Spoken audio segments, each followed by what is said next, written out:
Welcome back. We are here for Trophy Gold, Leviathan's Bridge, Episode 2. Alrighty, so from last time, we came away from our treasure hunters canoeing their way through the swamp to find Seeker's Rest, and, the canoe was being disguised by some of the branches and foliage that Vendric had picked up, but there looked like to be something following them, so we'll see how this goes. Anybody have anything else that they want to remember from last time that befell their characters of note? Well, one of those fish monsters ate my shoes and choked on it. So I'm walking around without any shoes, any slippers.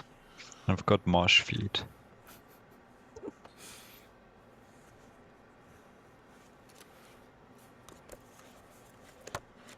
The Hudjar now has a snake that has converted itself into a snake tattoo that she thinks is an avatar of the old serpent, a kind of swamp, like localized snake god, and has now developed the ability to taste things out in the air like a snake. Awesome. I'm doing great. My ruin's 5, and there's nothing wrong. There's nothing wrong at all. Absolutely. Oh, Masero. Oh, all right. So, with that, we're going to just continue onward. Yes, Hudjar and Vendric and Masero make their way through the marsh cradle. And again, there you hear like some of the birds here. They're making their sounds. Maybe there's also some buzzing of swamp insects. And then there's the ominous bloop bloop that you may hear behind you, but then you don't spot anything, in the cloudy water that is in your wake. So, yeah. And Hudjar, yes, you do have a direction. So you are heading in the direction of this overwhelming, almost overwhelming smell of mangrove in your nostrils. Like you're probably even tasting it because it's so strong, but not seeing anything. The mists have not cleared. There's still like the like almost smoke like tendrils that are kind of wafting off of the water, off the top of the water. And again, every little floating island of swamp trees and roots looks about the same, at least right now. What would you like to do?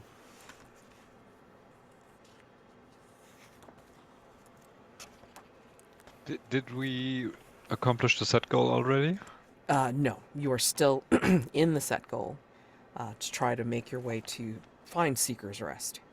Okay. Yeah.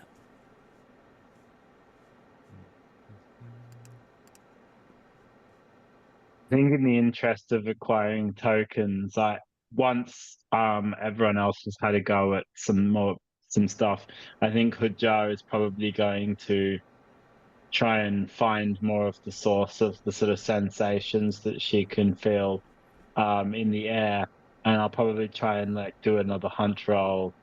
But I'll wait until last before I do anything. Okay. I think Masero is just posing at the bow as we move forward. Would you like to get? Would you like to make a hunt roll? Yeah, why not? Sure. Yeah, peering through the mists as we press on. Okay, so what? How specifically are you doing this? Like, what skill are you using or piece of equipment? Oh yeah, I have my spyglass standing out at the bow. Okay.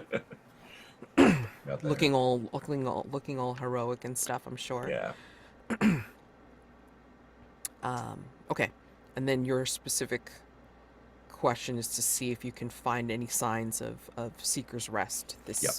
mangrove city. Okay. Is that 2 dice? Yes. Under hunt. That is a 5. God, Masero. Okay. 5, encountering something terrible. Got a token though. Yes, you do. Gosh. That's 1. Hoard that stuff. Hoard that stuff. All right. Yep, exactly. Oh my gosh. one, Okay. one hand on the spyglass, the other hand on my hip. Right. Very safe. I think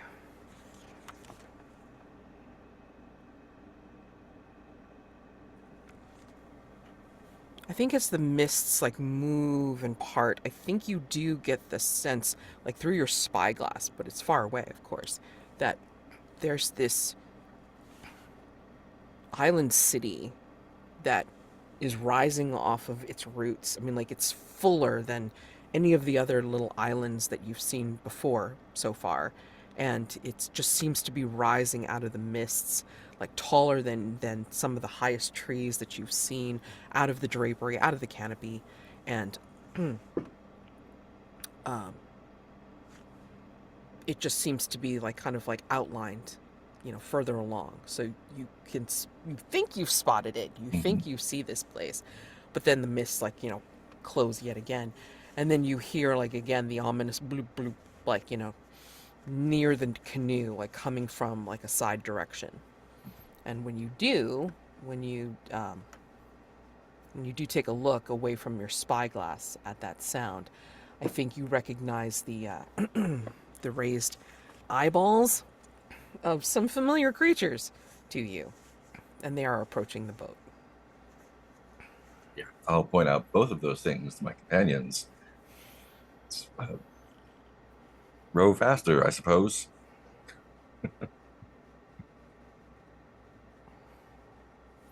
Yeah, I don't have any more shoes to feed them, so maybe I should hurry. Oh, poor Vendric. And I think you, as you're rowing as much as you can, maybe you've added like some of this foliage to the back of the canoe just to kind of like create like this Right. like part of the we did camouflage.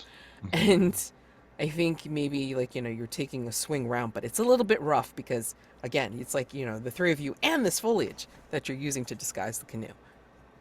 And it's also creating a barrier. I will say it's probably creating like a bit of a barrier against them just leaping into the boat. But, How close are they? the bloop bloops were heard, so I'm gonna say probably closing in fast. Close. Yep. Yeah.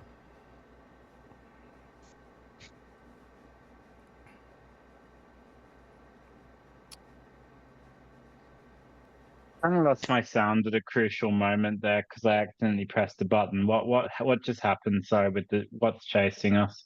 Oh, it's the it's the mud crawlers again. Yeah, like sorry about that. I accidentally toggled a button I wasn't supposed to toggle. Okay, they're after us again. Yeah, I got the rest. Okay. Okay. All right. I do have an idea. I'm not sure whether that would count as a hunt roll or rather distracting them and being a risk roll, but I think I want to distract them. And basically Vendric is going to throw stuff into the water that might be appealing to them, like so they eat that stuff instead of us. Oh, okay. And maybe it's learning about the creatures, or maybe it rather helps us, and it's a risk roll. That depends. What are you throwing into the water? Rations. God. I mean, we do have food, right? Right. Well, I mean, do you? You can assume. I mean, that's fine.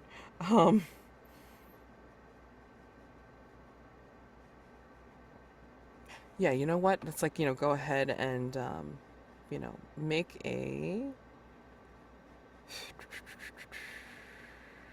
make a risk roll for this because I mean, like, as you're like, dumping these things to try to distract them away, or maybe you're Mm. tossing them like in a different direction. Who knows? Yeah, yeah, that's what I was Then, picturing. yeah, I mean, like, what do you think will go wrong? What do we think will go wrong? Him doing this. That Um, will attract more to us. yeah, that's usually like a risk, sure. Um,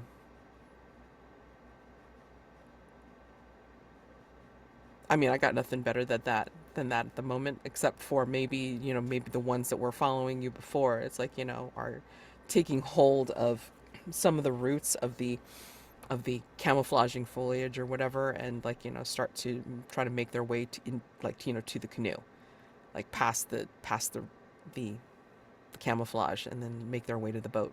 So, anything else before we move on to I the think I don't really know whether this is a devil's bargain or something wrong, but Mhm.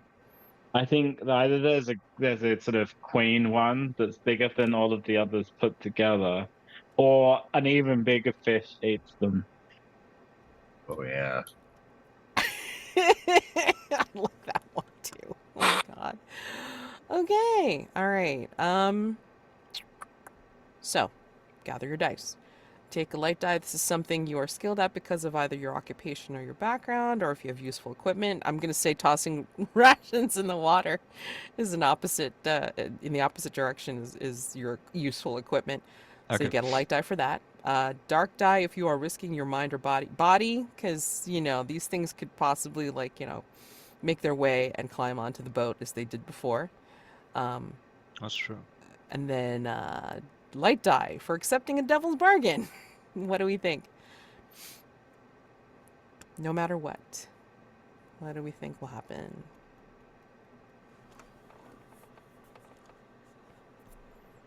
I don't know if it's enough, but no matter what, like that's the last of the food. Oh,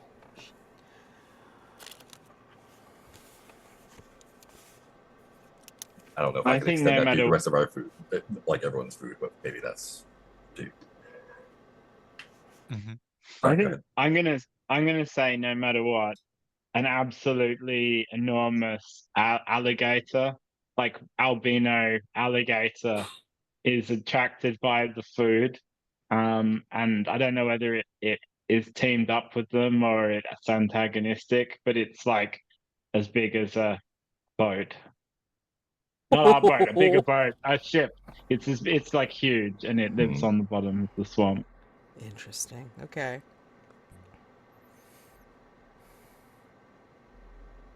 But you're Yeah. saying we're not sure where this will go. It's not like automatically antagonistic. No, Right. it's just very, very large, and it likes Hmm. rations. Mm. Yep. Or it's also like brought on because of the movement of all of these mud crawlers. Yeah. So like, and it's kind of like, oh, free lunch. All right, great. Hmm. You know. So, but yeah, I mean, like you will have, like, just kind of like leaning off of that. I mean, like you're gonna have a spotting of the great albino alligator. So, I do like the alligator. okay. Um, and I'm wondering now because I've got a ritual whether I can weave that in. If you want, like, what's the ritual? Because you get the dark die anyway. Yeah, So, yeah, that's exactly. But the outcome might slightly change because I've got hospitality, maintain peace while you share food and drink. Ah, oh, I ah, like nice. that. It's And really then maybe good. we appease the creatures or the alligator or maybe, yeah. But, right. Okay. All right. Well, I like that. I'm That's a very aiming for the useful. alligator though. Um, Right. Well, I mean, like, like now we hear like the music. Oh boy. Um. Yeah. So you're definitely taking the dark die for using your ritual, but I mean, like, I think that's such a wholesome way to use it. Like, why not? Sure, absolutely. 2 light die, 1 dark, please. or give us a ride. Hey, whatever. Okay. 2 light, 1 dark. Let's go. That's a 6 light and a 3 dark. Ah, beautiful. All right, so 6 light. So tell me, as you're activating your ritual, what this looks like and how you seem to be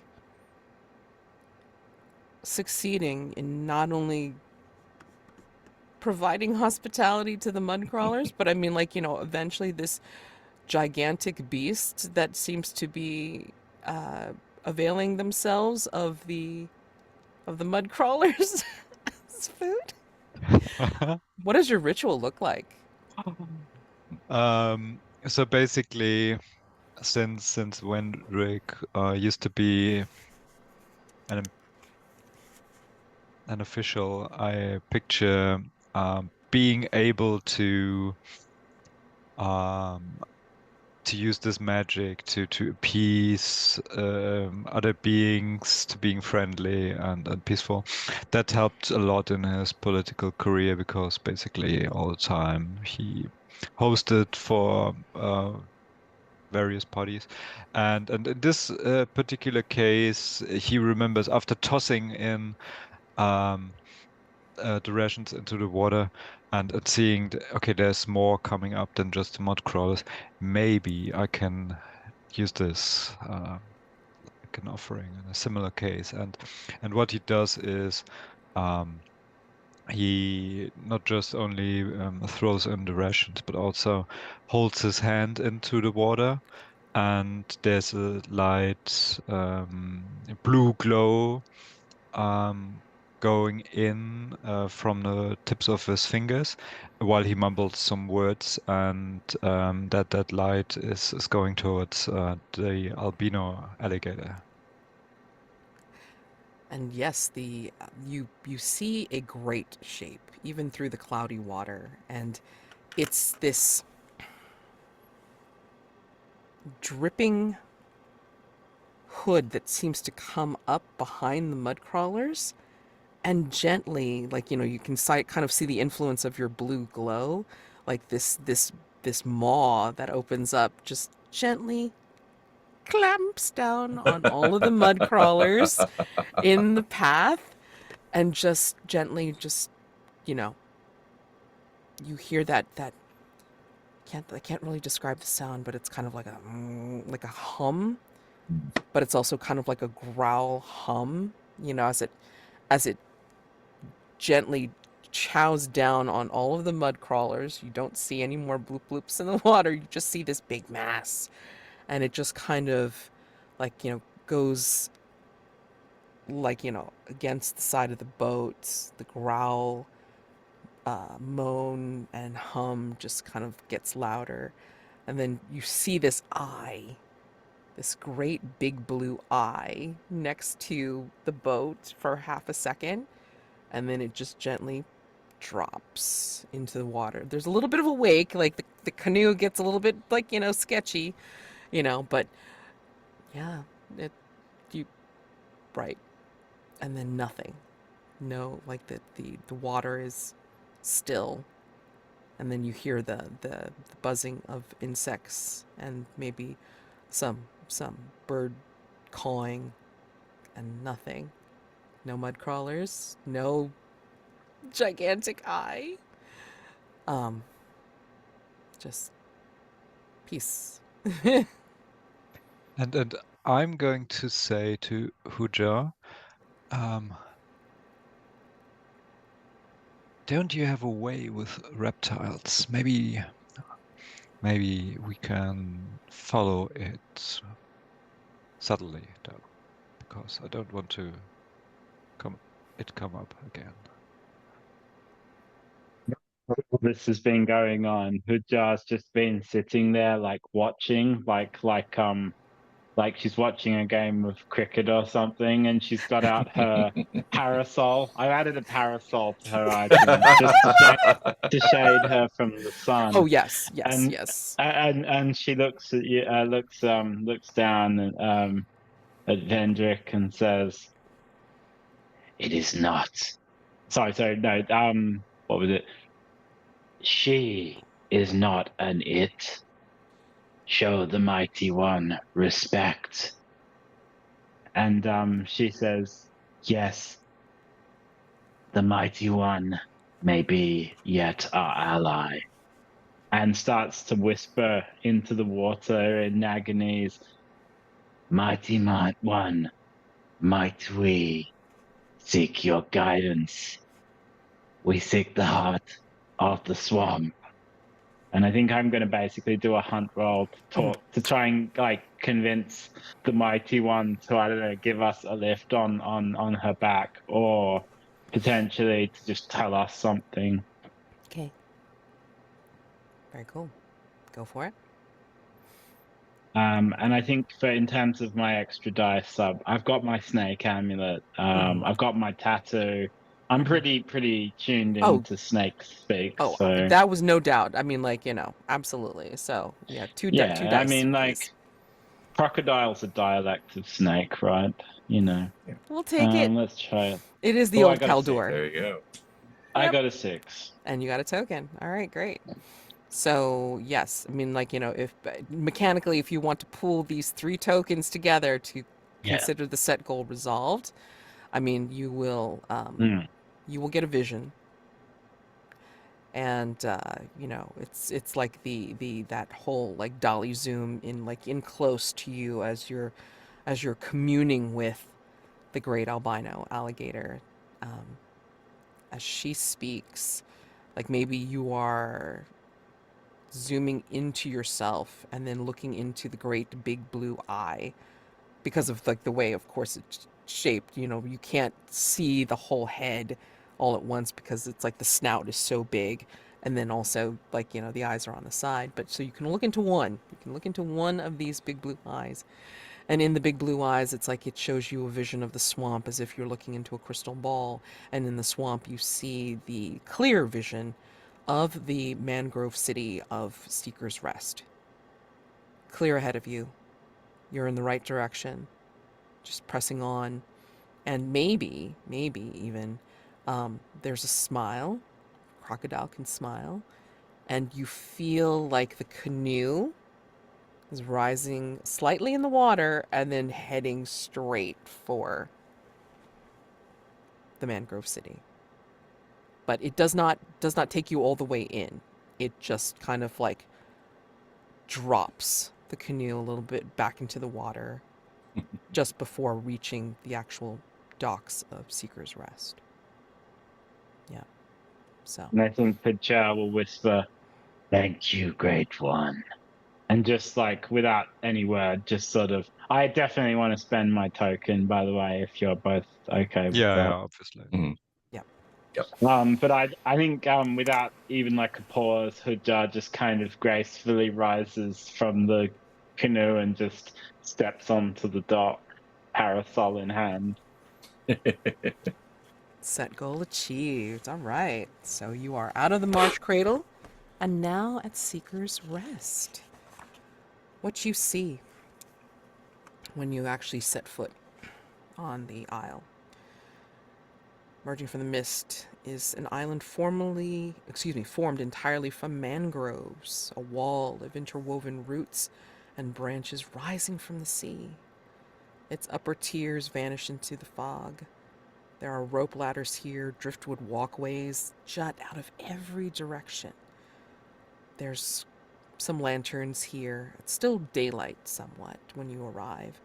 Tent flaps are hanging throughout the roots and branches, and there seems to be some darkness within, as if there's like, complete access within the roots and tunnels.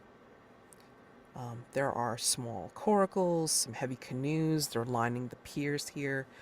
There's a few fishing poles tended by some goblin folk and others who make their home here at Seeker's Rest. There is, well, there's a temple above, as you know, leading to Leviathan's Bridge. Well, there's a temple, and then there's Leviathan's Bridge somewhere in the upper tiers of this city. But your set goal you know, being here is you need to earn acceptance as visitors to the city. You will be considered outsiders until you do. And playing nice is the only warning I will give. You know, so, yeah.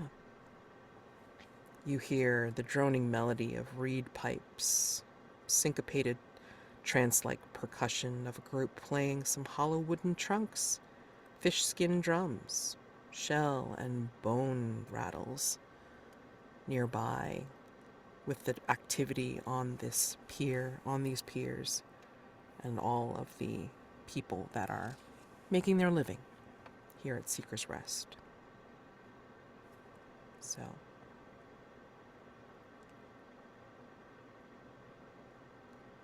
And can you remind me of our like ultimate goal here, like for the incursion? for the incursion itself,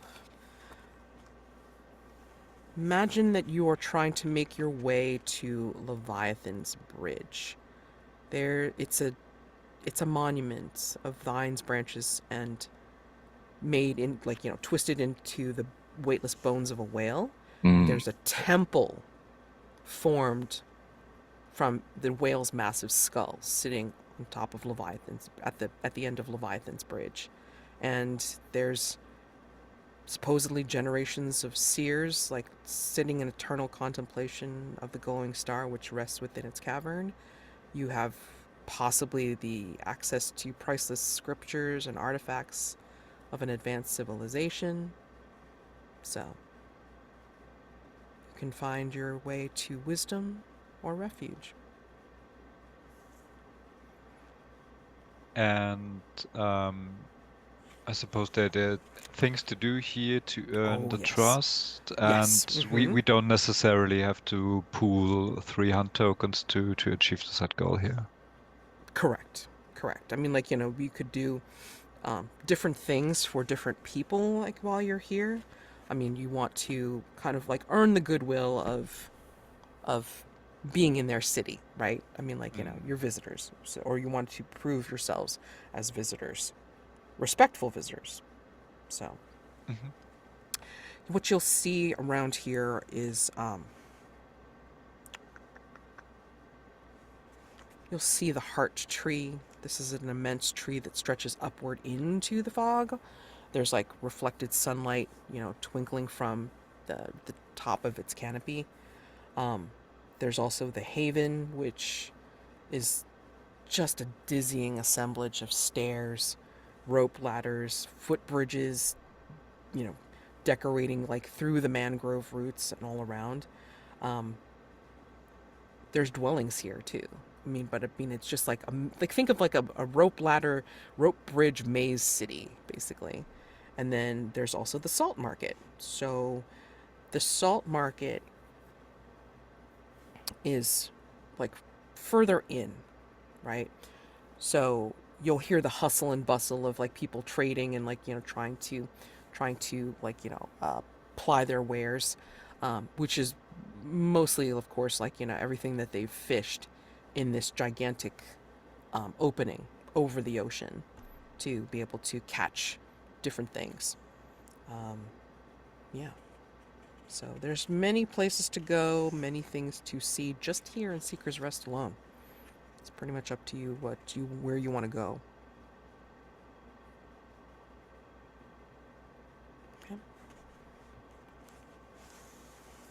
The folks who were playing the music, are they nearby where we landed? Yes, because I think they are, like, practicing their instruments, but also, like, it's kind of like, also kind of plugging their group, I guess, as entertainment. Like, here in the city streets, or city roots, if you want to say. Right? So, I mean, again, it's just like all these different things that have a pattern of some sort. You just can't quite see the pattern just yet.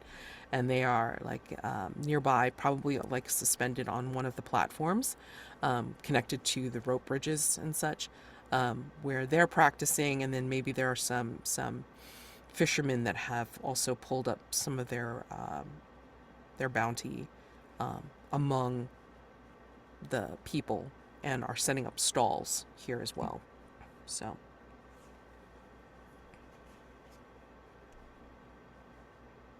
Yeah, I think Masero would, like, as soon as we pull up, just kind of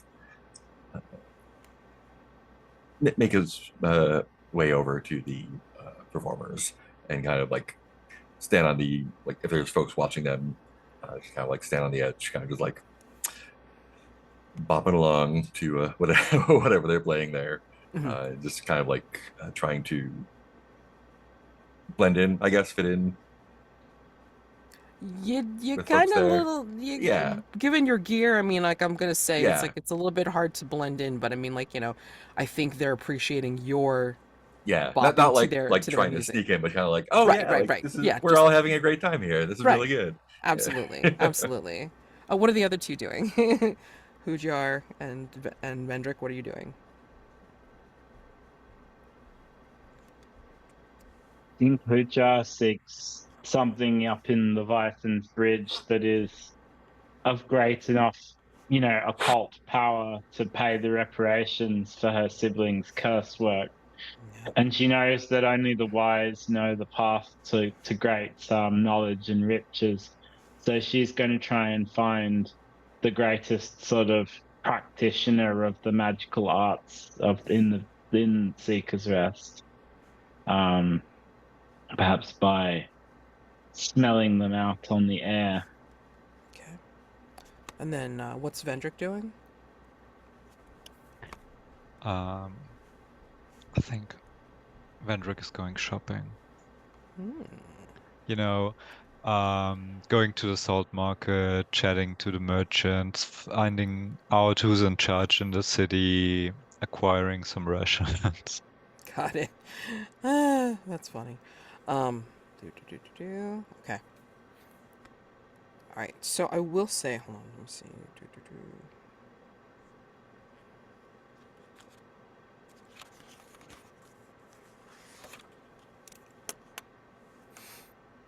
Yeah, so I will say that you can definitely go to the salt market and meet up with like all sorts here at the salt market. And then Hudjar, if you're like kind of like scenting people out or such, it's like, obviously that's a hunt roll. And then Masero, like, if you want to do anything further with, like, after you're listening to the musicians practice, you can totally do that too. So let's go in order. Let's see, hold on, salt market. I'm gonna go in order of the character keeper. So Vendric, you're gonna head over to the salt market. Listening to like the hustle and bustle of people trading and such. It is a massive hollow at the center of this grove, like further in. There are tents surrounding this open pool of ocean. There's like the tide like coming in and out. And there's immense cone-shaped baskets hanging submerged in the pool from the market. And that's where they're making the catch of the day, so where most of these fishmongers and such are pulling their wares.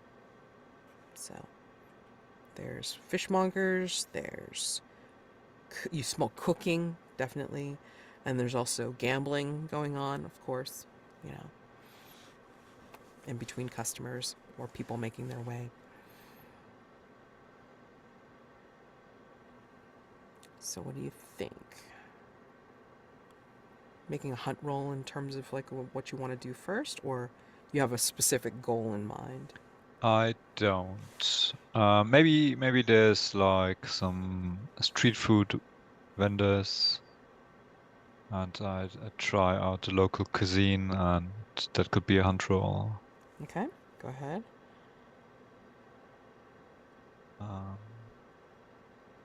So let's see. I'm asking a question and I'm using the skill food. Okay, great. Well, yeah, definitely. Go ahead. Tasting different food, asking about ingredients. Oh boy. What? Well, luckily you don't have any tokens, I guess, but Yeah. you encountered something terrible. Mm, Definitely for that roll. Holy crap, it'll yikes. do. Yeah. So I think you make your way. You're following your nose, the cloying, pungent smoke of cooking fires, and there's like incense like woven into some of the smoke, the cooking smoke, and you just get a little entranced. Maybe like, Mm, as you're following your nose, it's like, all this is kind of like giving you a heady sense of, wow, this is overwhelming. Like you're smelling all sorts of scents, maybe things that you remind you of your cooking, but then also like, smells that you've never smelled before, but damn, they smell really good. And then I think rising from behind you, you'll see a shadow. And this shadow looms large. And it is wet sounding. It has this silhouette of something like dripping and just of the swamp, but yet also smells of the sea. And you hear above you, but very clearly through bony teeth. It's like, tasty. A little treat to her grandmother. And we're going to switch over to Hudjar. Hudjar, you are strolling along with your parasol, I imagine. And you Yes, and are. I. Go ahead. Go on, sir. No, no. So Yeah, I mean, I'm like, fine. are you heading over to, like, to the Haven? You going to Salt Market? You Mm. heading towards the Heart Tree? What do you think? I think towards the heart tree, but like looking for basically, Hudjar has the parasol in one hand to shade her from the sort of the tepid, swampy sun coming through gaps in the roots, and is holding like the demon totem that in the other hand and whispering to it. And it's sort of like a lodestone is guiding her along towards the greatest source of magical arts. And whenever anyone tries to sell her anything, she dismisses them with a contemptuous wave and refuses to look them in the eye and just strides along like she owns the place. Nice. I think. Okay, so basically, I mean, if you're just doing a hunt roll, but then like kind of like using like preternatural senses or whatever, I mean, like, Yeah, the totem's my compass, basically. great. Okay, that's fine. Um, sorry. Go ahead and do a 2 dice hunt roll, please. Oh no, What I the got hell double is two. going on? My wow. God. Wow. Holy crap. Doubles. Oh, encounter something terrible. At least I didn't lose my no tokens. Yeah. um, excuse me. Damn. Hmm. Hmm. Okay. So I think I think you're something terrible. Is that is your snake tattoo like very visible? Don't think any of Hudjar's skin is visible really, except for her face and her hands. Okay, so it's not apparent, but you look really rich-ish, you know. Um, Yeah, kind of like quite occult looking and mhm. rich, and yeah. Okay, so I'm gonna say that there are. Hold on, let me see if they have anything. Okay. So I think as you're strolling along, looking as if you own the place, I think maybe you find yourself in a darker alley along the root system, along the rope bridges, and then you see maybe one person like kind of like step into your way, and maybe you step past them, and then another person step in your way, and you try to make your way past them. And I think you like slowly realize that they're wearing the same kind of robes, like robe configuration, masked, like they have like the scarf pulled over their face. You can only see eyes, and then there's a hood. But then like they seem to be wearing bones and like kind of jaw parts of what look like regular crocodiles. And then if you happen to turn to go the other way, to go back to where you came, like you see like two or more people step in front of you, blocking your way. And you hear you hear a gruff voice from one of the hoods, like, that were in front of you, saying,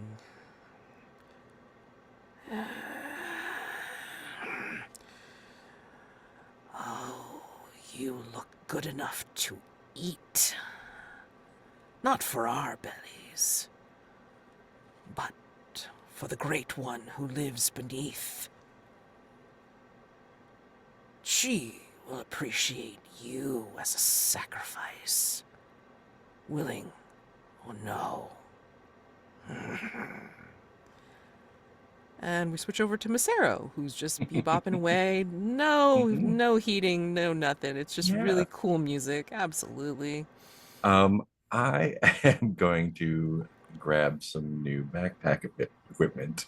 I'm gonna pull out a drum and try to ingratiate myself with folks by joining in with their practice. Since I'm ex-royal, I have some courtly musical training. I'm sure fit in Oh. just fine. Oh, sure. Yeah. Yep. Okay, go ahead. I, I, I don't know if this is a role or not. If it's, I think my goal is to like just make friends with these guys. And if anything, that might be well, it could be a risk roll if like I'm aiming to get in with the folks here at the risk of being a jerk to them, or if it's a hunt roll, like I'm learning their customs or their music or something. I'll allow a hunt roll. I mean, why Okay. not? Everybody else Yeah. did so well. Why Yeah. not? And I do have performance as a skill, so Sure. Okay, so 2 go on for the hunt that. roll, please. Here we go. There's a 5. Oh my god, you guys are great. Oh my god. Oh, let's see. Okay, get a token. So you. And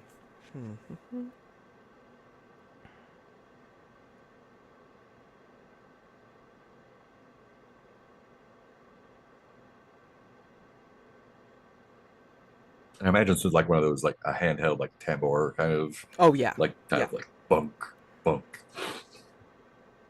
Right. Absolutely. Let me see. Encounter something terrible. Mine is All something right. terrible.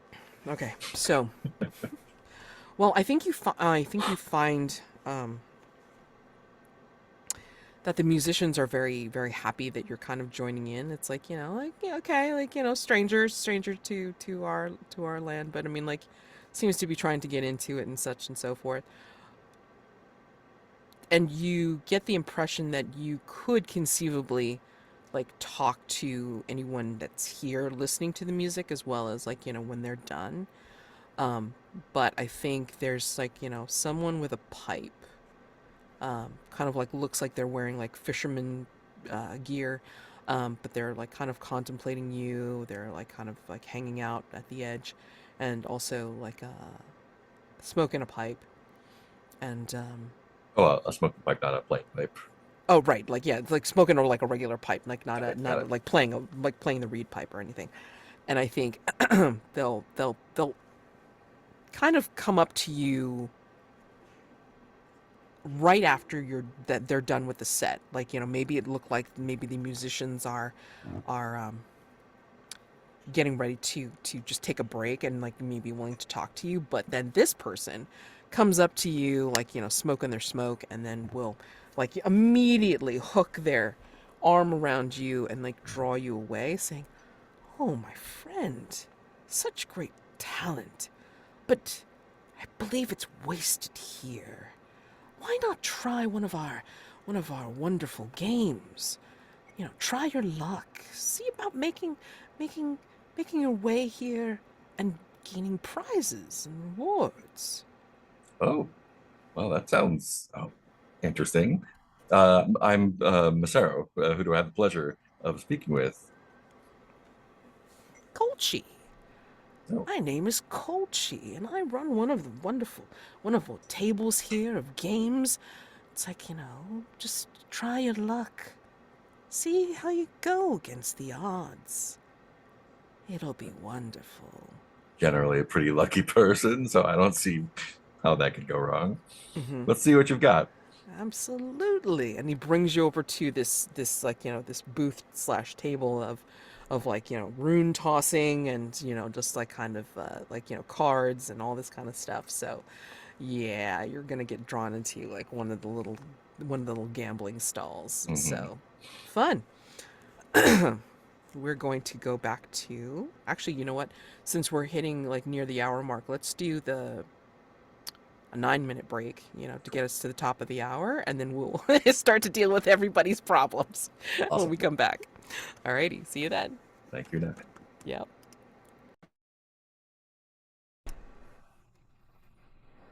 Okay, so let's go back to Vendric.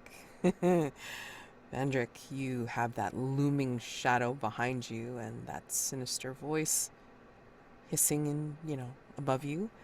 What do you do?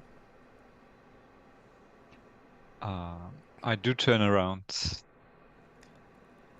Looming above you, or, yeah, in front of you, is this.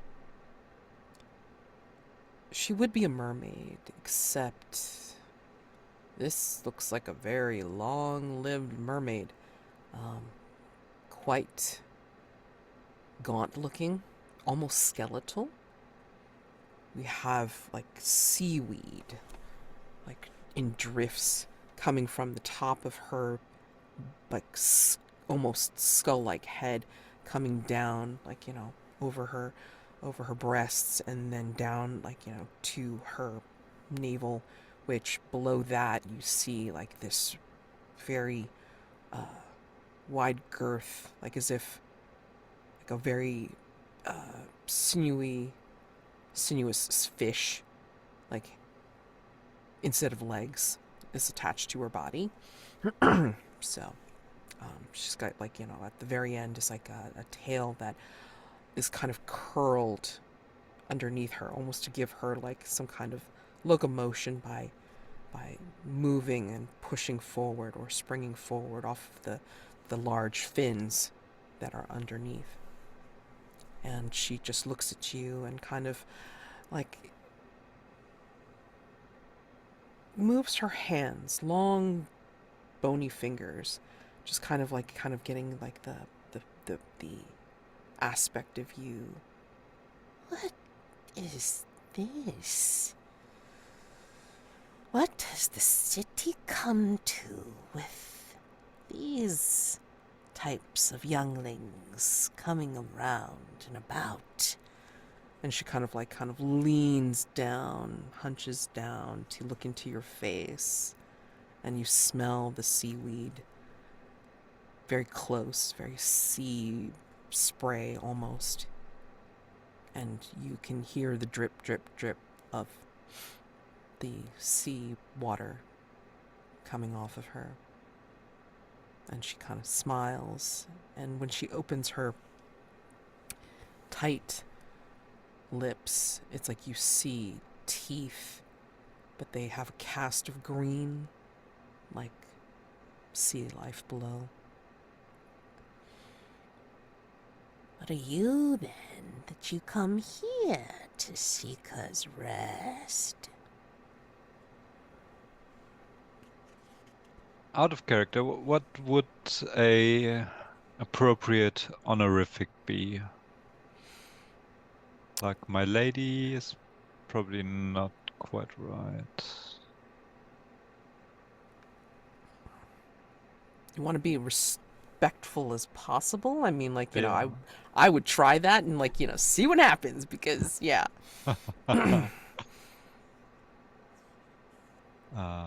And Vendric tries to remain calm after being called tasty like a moment ago, and he says,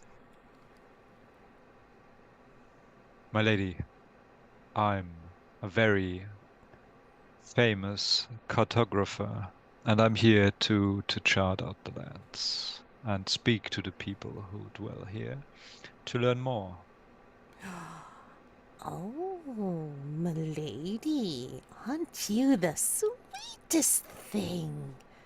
And you want to hear about tales, do you? And she reaches out like her bony fingers and like gives you like this little tweak pinch on your cheek. Yeah, it's like it's wet. It's like being pinched by like fish scales and and part muck. But yeah, I mean, like, you know, she's kind of looking at you and saying, Well, aren't you a nice one? What do you want to hear? What do you want to know? I exact a price if you want information here. I expected nothing less. Obviously, you're a woman of and he struggles with his words.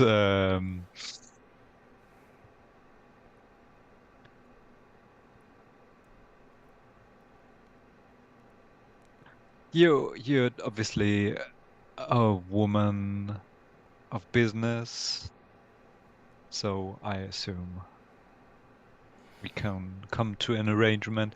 I'm so curious about this area. It's very new to me, so I came here to learn more about the city, about the surroundings. yeah, she almost seems rather girlish when you call her a woman of business. So, I mean, you know, um, I will allow a hunt roll if you'd like a little bit more information about her, or, you know, from her and such. I mean, but I will say that she is generally one of the monsters here. So to do combat with her is a little different than any other creature that you will encounter, I will say. So So, yeah, basically, I'm lying to her about my intentions, and while doing that, I want to learn more about her, about what she responds to, what she is in a way. okay. Let's see. So what are you what are you using for this hunt roll? Sorry. Yeah, my skill lies. Sure. Okay. And then you want to find out about her, like a little bit more, like try to glean more information from her. Yeah. Mm. So, Cool. I mean, it'd be nice in fiction to learn more about the location and everything, but at this very moment, I'm concerned what she is, what she responds to, if that's actually someone I can make deals with. Yeah. Absolutely. For sure. So 2 on the hunt roll, please. That's a 6. Okay. Very good. Token. for sure. Yeah, so I think she's quite taken by you, like, calling her a woman of business. You can see she's like kind of preening herself. It's like, Oh, a man of distinction. I haven't seen any of these in quite some time.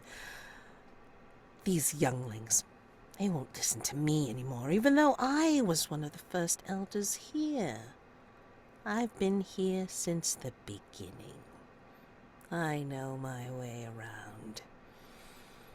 You'd think that they would respect the name of Grandmother Greenteeth after all this time. But you seem a little different. I appreciate that. Absolutely.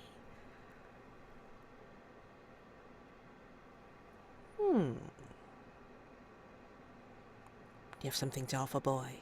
Do you have something that you'd like to see about? There's so much to see here at Seeker's Rest. So many things to know. I mean, you used to be an elder? I still am, but again, these younglings think they know more than me, of course. So how New. does it work? Is there like a council? Or who runs the city?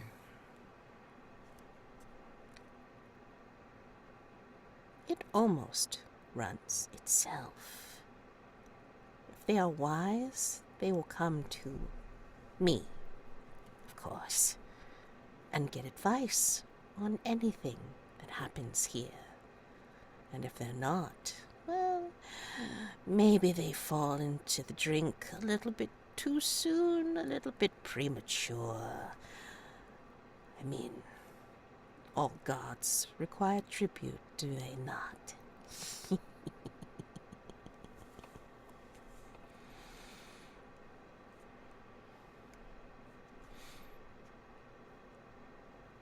so I mean, I'm gonna say that if you want to continue talking to her, it'll probably end up being something like social combat, Oh, you know? okay.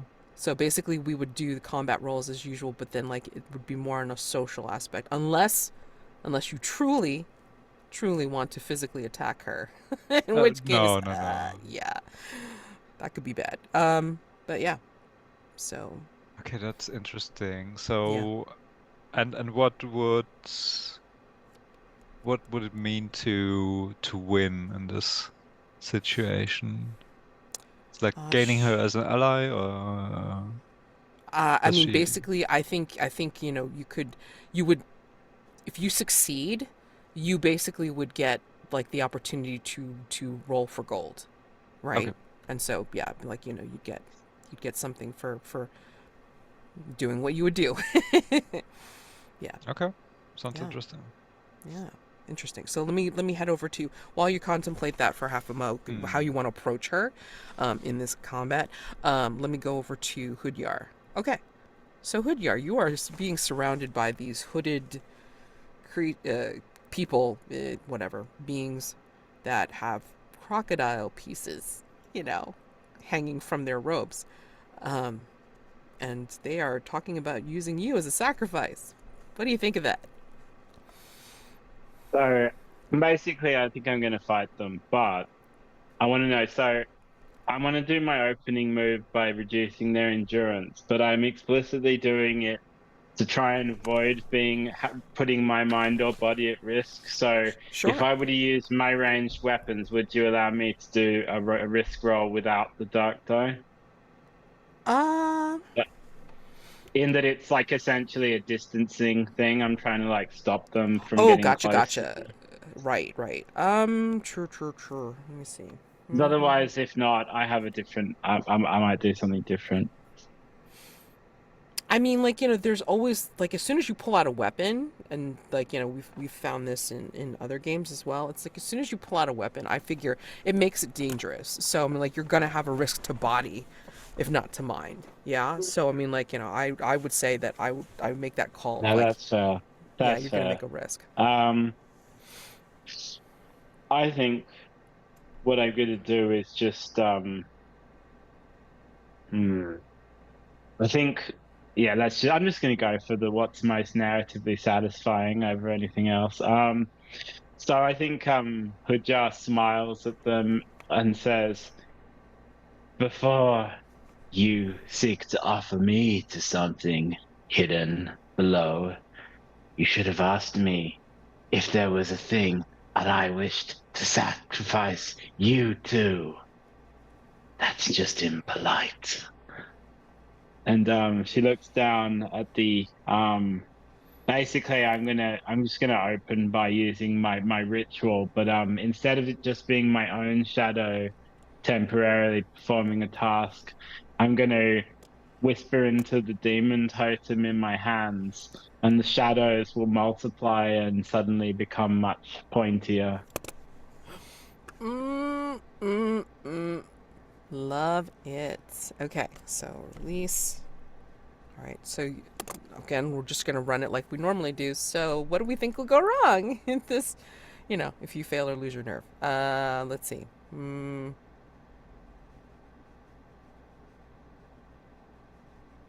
Maybe they have like some kind of guard against it, and so which case it's like, you know, the shadows, their shadows will turn on you.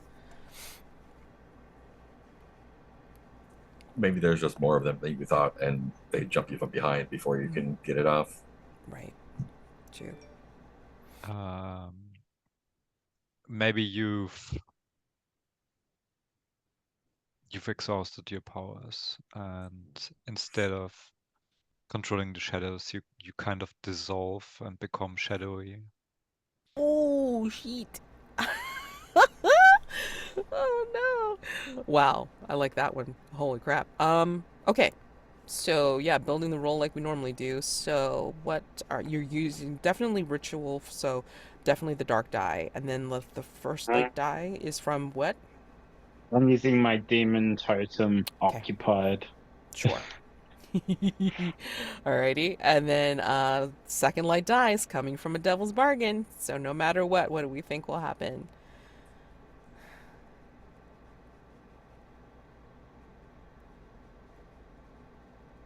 No matter what, someone is watching and they are impressed by your powers and they will stalk you.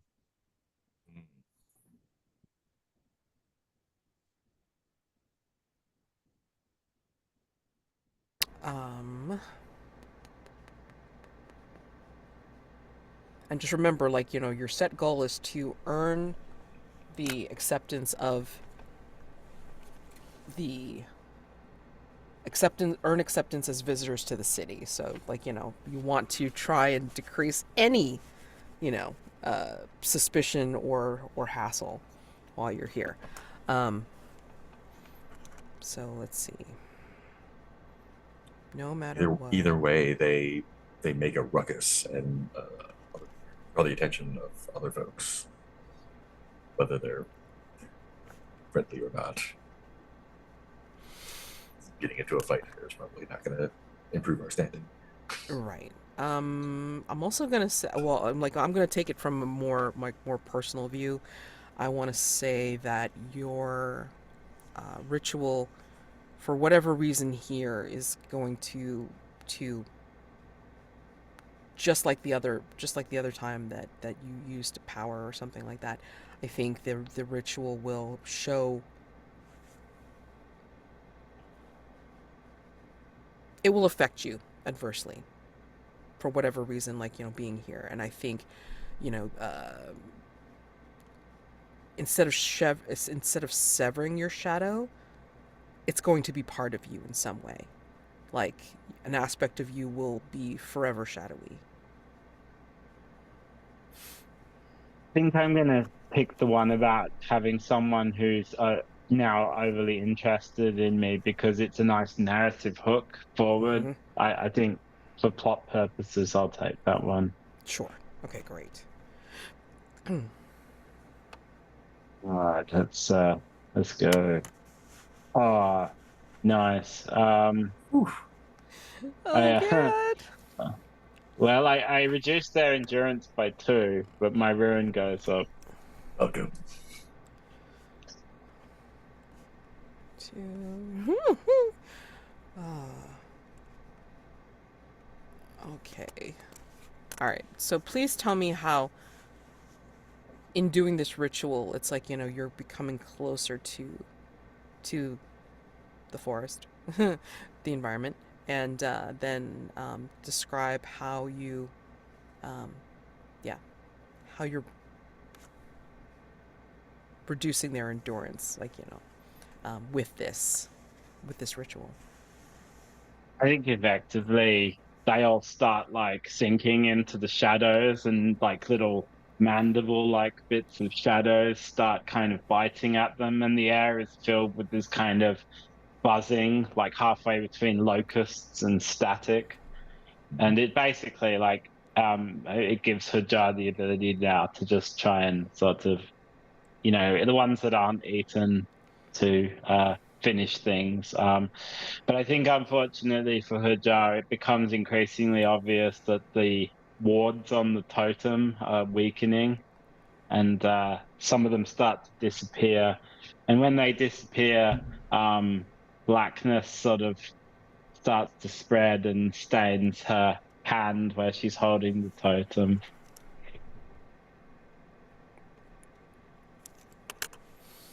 Yeah, I think the ones that are remaining are like just kind of like looking for their companions, and just like looking at you with new eyes and saying, What did you do? Where did they go? Right. My own debts to pay, and I will not allow mountebanks such as yourself to stand in the way. They are food. They were always food, and they shall always be food. okay, before we resolve that one, I'm like, I'm gonna head over to Masero and then see about like, how well he does at gambling. And then we will go Great back place. into combat with everyone. So, Masero, yeah, you're brought to this particular booth slash table, and they have, yeah, Colchi's pretty, you know, easygoing and kind of welcoming. And I think, like, also at this point too, it's like you smell like the the smoke coming from his pipe, and again, there's all sorts of scents around here. Like maybe you smell the cooking fires, maybe you smell some of the incense coming from some of the other booths and such. But there's a specific scent to Colchi's pipe smoke that you gather. What is it about the smoke that reminds you of home? It smells like a library. The smoke smells like old books. Not like burning books, but like when you crack open an old book and you get that Hmm. That old musty, paper like smell. brittle Yeah. scent. Yep. Mhm. Yeah, which is a weird thing for like smoke to smell like. It's usually more like sharp. Yeah. This is more of a like Is it a welcoming type of thing? Is it like a kind nostalgia of, type of yeah, it scent? kind of like draws you in a little bit. Yeah. Um, yeah, and like smelling it, it's hard to tell whether like that's what it smells like Hmm. or that's what it smells like to me. Yeah. Yeah. Who knows? Who knows? And so, yeah, I mean, like, Colchi's gonna, like, explain to you, like, all the different games. So they've got, like, the rune toss, they've got the card game, and then they also have, like, some kind of, like, bone dice that Hmm. they toss and such. Like, and he explains these rules. You take your pick of which game you want to play, but he explains these rules in a very convoluted way, as if to confuse you. Yeah. I think Masero is confident about his skill with cards. Okay. And that's one he's drawn towards. Okay. So then, like, you sit down at the booth, which, like, he'll take away the other two things, and then he'll lay out the he'll lay out the spread table, like, for you and maybe two others, right? And so he'll explain the rules again just to make sure you got it. And so I want you to make a risk roll. Or actually, you know what? Hold on. Let me think. Not really risking mind or body. So I mean, like, I'll count this as a hunt roll if you like. Yeah. To see how well you do. I think my trickery skill comes in here. Oh yeah. Okay. Yeah. If I get even the whiff that they might be cheating, I will cheat right back in kind. Okay. All right. Well, hopefully your die roll will will out. That would be great. Hopefully I'll be fine. Yeah. Yeah. So 2 on the hunt roll, please. That's a 4. Oh God. Okay. Well, you do find out that they are. You do find out that they are cheating like nobody's business, for sure. And then I think they'll, for a 4, let me see. Yeah, so I think you'll find that they have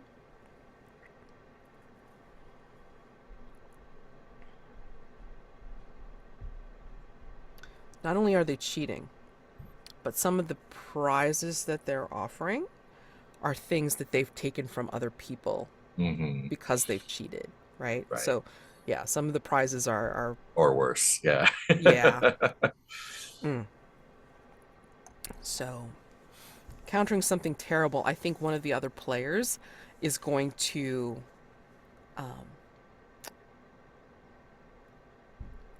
accuse you of cheating.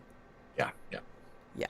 So, and yeah, like a possibility of a minor skirmish unless you can figure out a way to get around it. So, like, this turns into a risk roll. Right.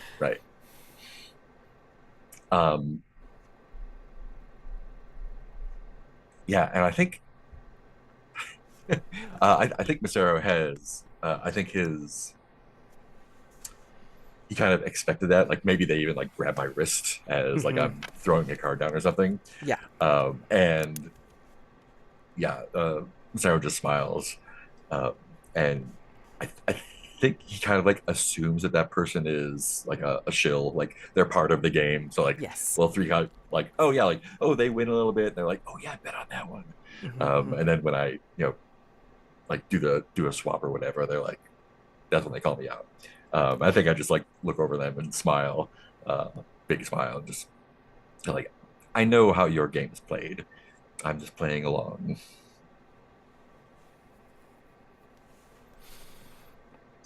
But we're owed, regardless of who's dealing round to whom.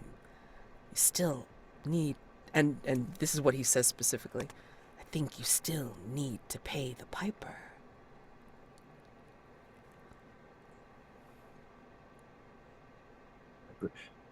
Usually a different kind of pipe, but what is the cost for this entertainment? Now, I know this kind of game, and I know that one does not play to win, but merely to play.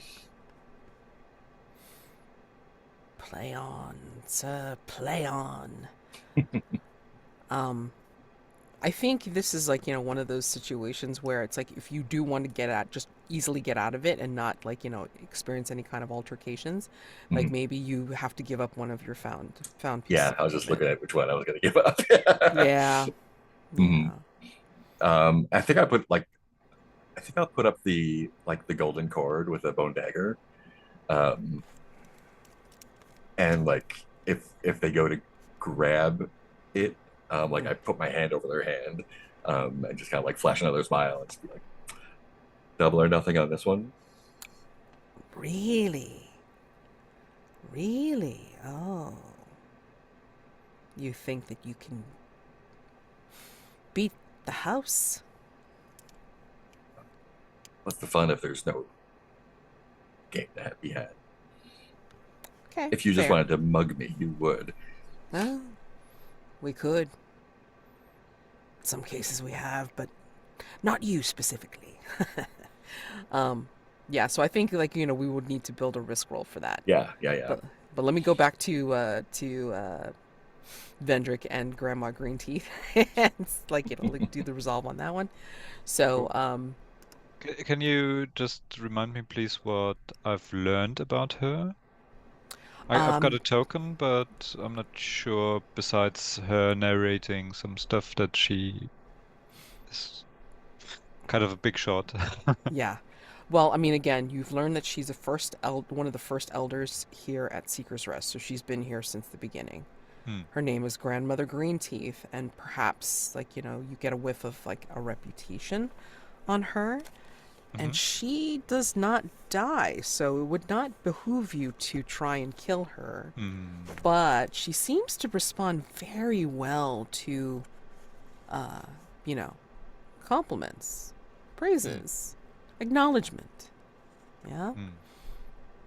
So I mean, that you're seeing a side of her that could be severe at any given moment, but yet you're able to kind of sweet talk her a little bit.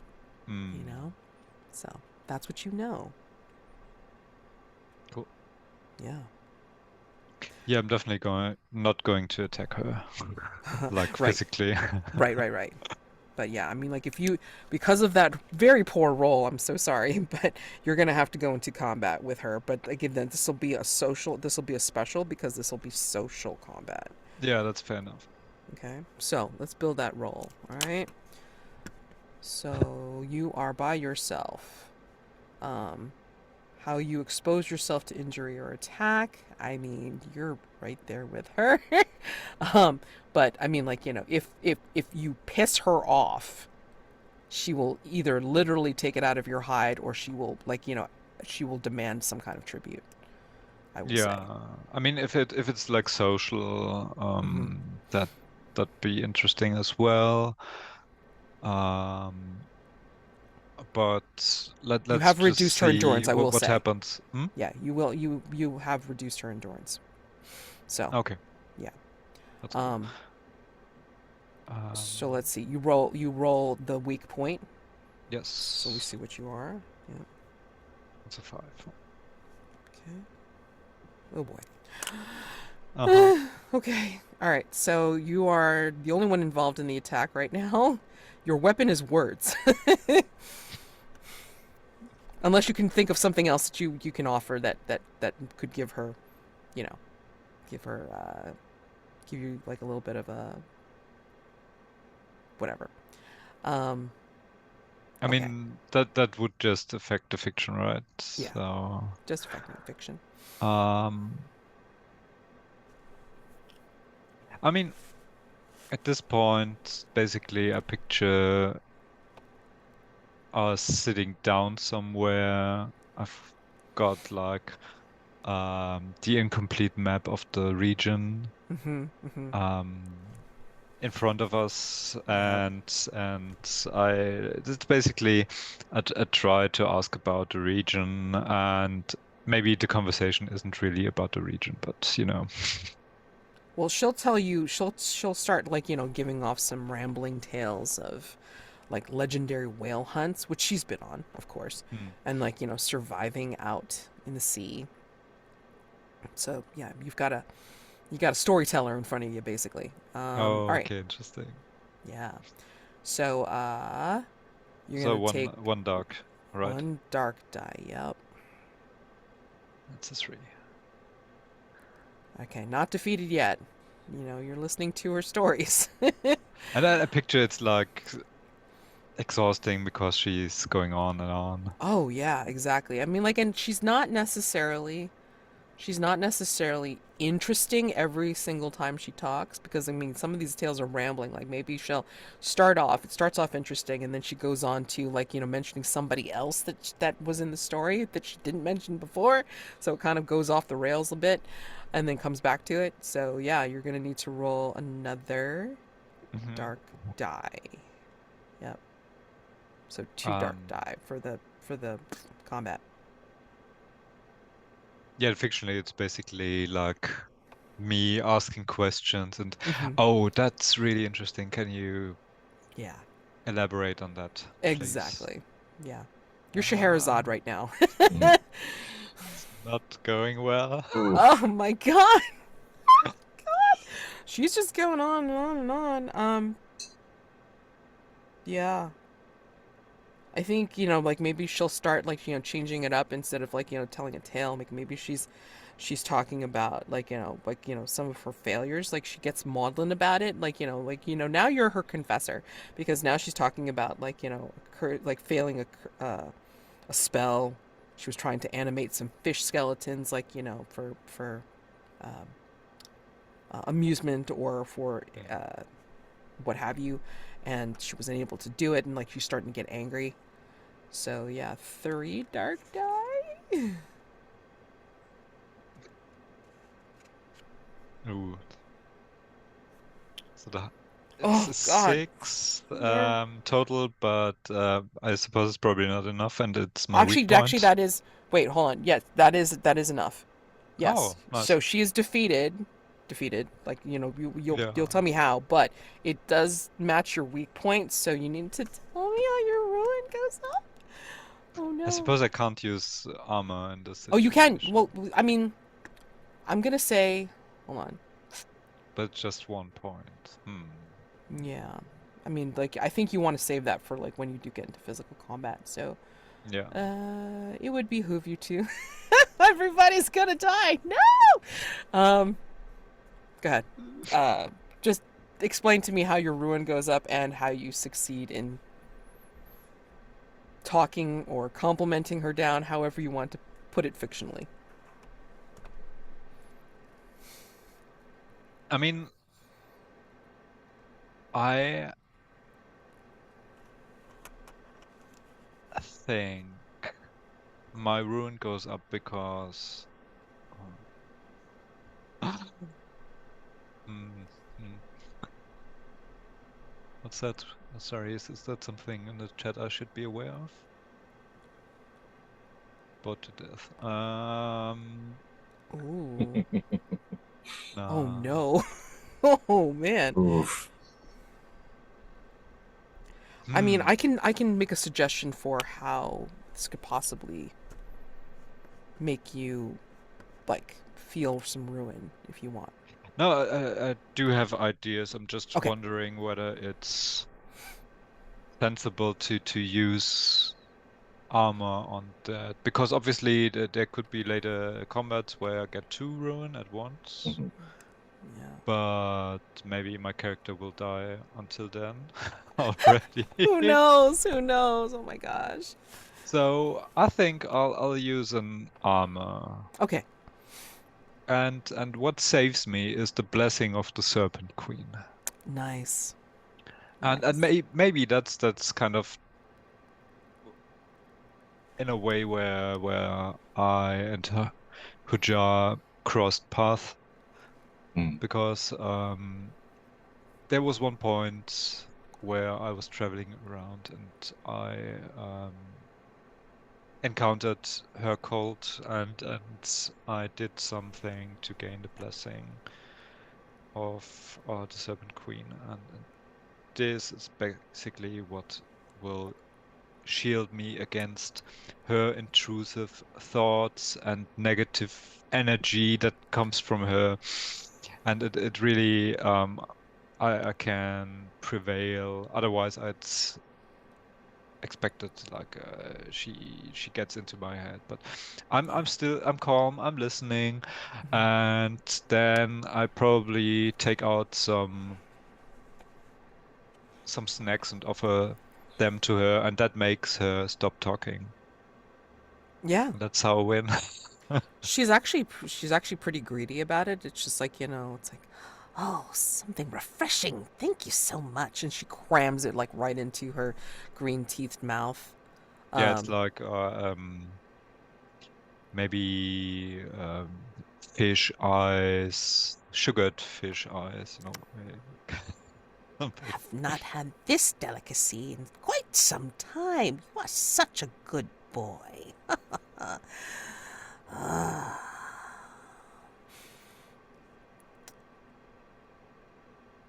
And again, I must remind you all, if you want to spend a hunt token, you can at any time to find a treasure of some sort. Okay. So, or you can, you know. We do have 3 tokens right now, but this is good. Who else? Who does? I have 2 and Vendric. Oh, collectively, you mean? Yeah. I mean, we could spend them and say that interaction helps us in a way, because it might fit narratively. I'm happy playing through a bit more though. Find out some more stuff. Okay. Yeah, but remember last time where we didn't spend True. our tokens, and we can still continue playing because it's quite interesting to see what's going on. Yeah. I mean, and like what will happen is like if you do decide to spend your hunt tokens to resolve the set, I will give you each like the mission / like, you know, obligation or favor that you need to fulfill, and it'll be very easy to make sure that you gain acceptance with different people in the city. Okay. I mean, So- that'd be interesting. Yeah. So, like, you know, like, don't feel like, you know, like, boom, you've, like, gained acceptance. No, I mean, like, you know, I'm going to have you play through that, right? So, but you will be giving up those 3 tokens to call the set goal resolved. If But that's you'll- all right with you, Mark. Yeah. Okay, Okay. and I also get to roll for gold, right? Exactly. So you would be rolling Okay. 6. Let's see how that goes. 6 gold. 0. Yeah. I mean, you got to wait for your life, I guess.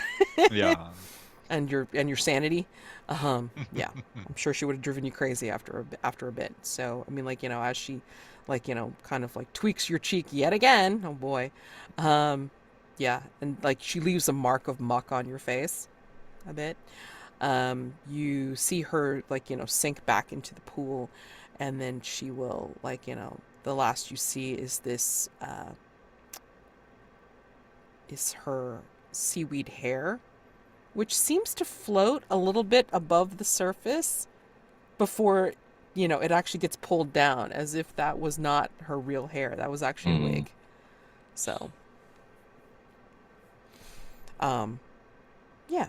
So now we go over to Hudjar. Hudjar, you are facing off against the remaining cultists, yeah? I'm gonna say, like, maybe there's 3 left. Like, you took care of 2 of them, but, like, there's still 3. There's still 3 there. So, let's go ahead and build some combat. Go. I think my weak point is that Hudjar doesn't really do physical combat, and now the ones that are left. Oh, that's grim. I got a 6. For my weak Ooh. point, and luckily I have 3 armor, which I may need.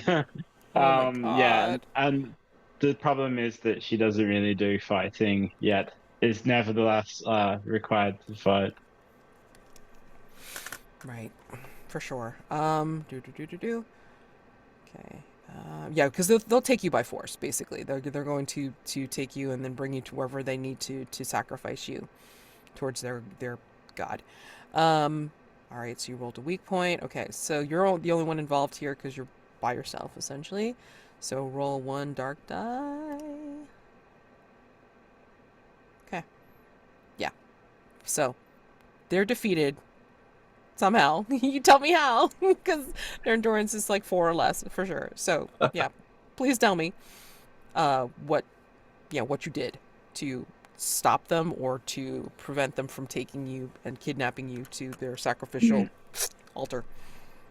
I think they're all too busy, like, trying to escape from the shadows. Mm-hmm. And Hudjar basically, almost as if she looks down and the sun's gone in front, a cloud's gone in front of the sun, and she looks at her parasol and looks at them and gives it this, like, flick and puts it down, and this hail of poisoned, envenomed throwing needles just like flies in every direction, and then she puts it back in her bag, her backpack.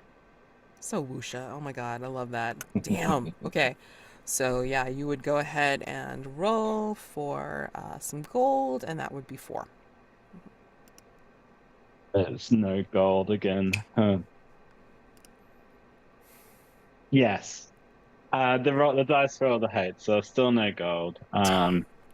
But they're all the remaining ones are just lying on the ground, writhing and puffing up. It's that kind of. It's basically it's sea snake venom. Oh, nice. From the blossoming sea, and I might go and lean over one and try and do a hunt roll by saying, "I have an anti-venom. Were you to wish to live, but tell me, what is up there in Leviathan's bridge that would provoke you to attack one such as I?" He's just gonna crouch down, like while one of them is just like writhing around, like slowly inflating, basically. I think, hold on, let me see.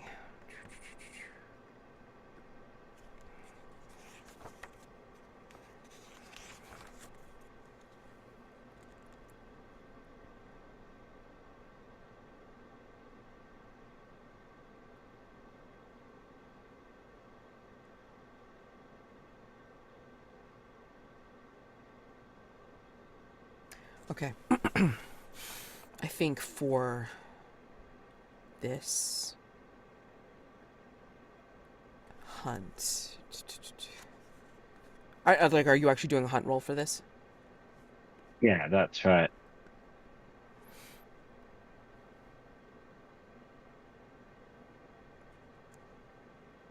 Okay.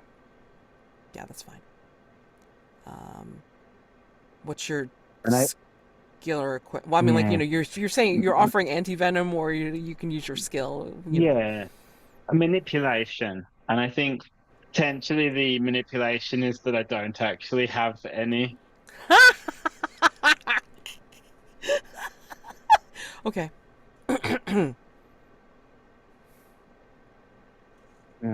So 2 on the What hunt. is that? Let's try this. Oh, I got a 6. Okay. Yeah, man. All right. Get token. And your information is, let's see.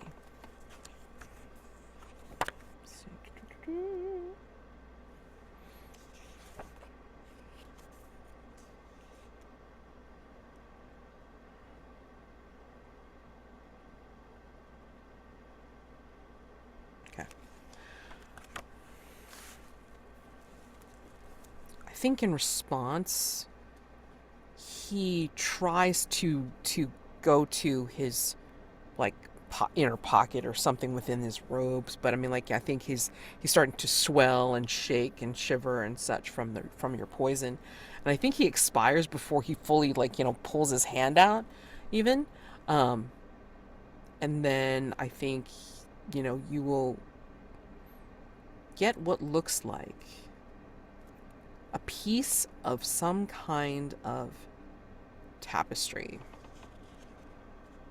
And I think you're going to recognize this tapestry.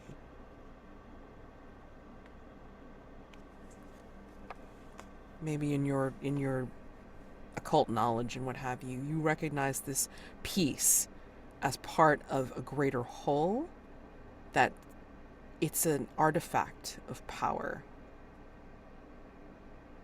Obviously won't do anything, like, just being a piece, but it is a piece of this artifact of power that you recognize that exists, which before it was only legend, like, yeah, that thing doesn't exist or whatever, but now it's real. You have proof of it now, because this is a piece of it. Maybe it's some kind of Naganese prophecy. Mm-hmm. And it's a bit like one of those like Buddhist sutras where it's like Yeah. all like in vertical lines of sort of snake-like Naganese script. Yeah. And this is just a couple of like ideograms from it. Yeah, exactly. But that's how you know it's real, because it's like, it has been prophesized, and it is here. It is no mere legend anymore. So That I don't think is like something that you can sell for gold necessarily, but I mean, like, you know, it's just proof. So you can put that into your found equipment as just like a fictional proof of, you know, proof of worth. So And I think Hood just keeps walking along through the swaying rope bridges and up the ladders and along as if nothing had ever happened, as if she'd exactly. stopped to squash an irritating bug along the way. Nice, very nice. Okay, and So I've got a Masero. question to Oh yeah, Matt at this yeah. Go ahead. point. Yeah. When Hudjar walks by, what do we see? Because of the Devil's Bargain, someone's taken an interest Oh in her. yes, yes. Thank you. Thank you for the reminder. Yeah. I mean, I think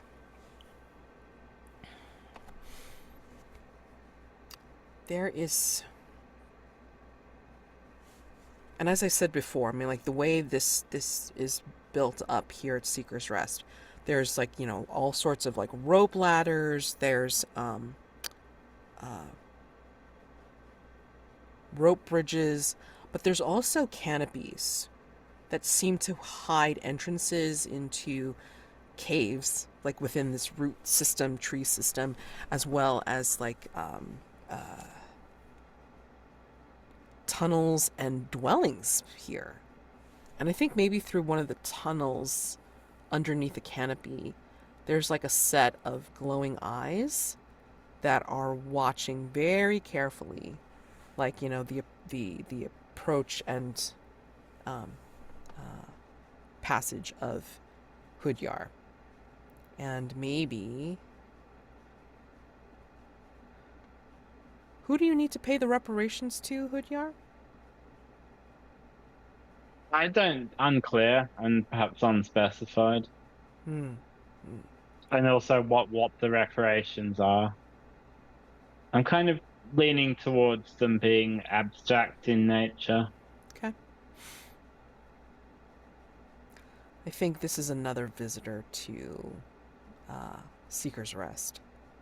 And perhaps this is someone connected to you and your sibling in some way.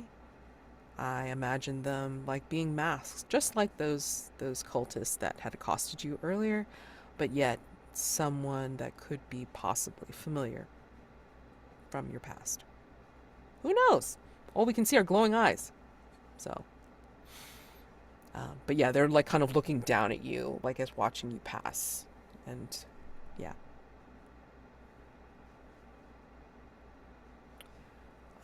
Okay, and now we get to Masero. Masero, we were going to build your risk roll, yeah? I mean, to see if you can get out of this mess.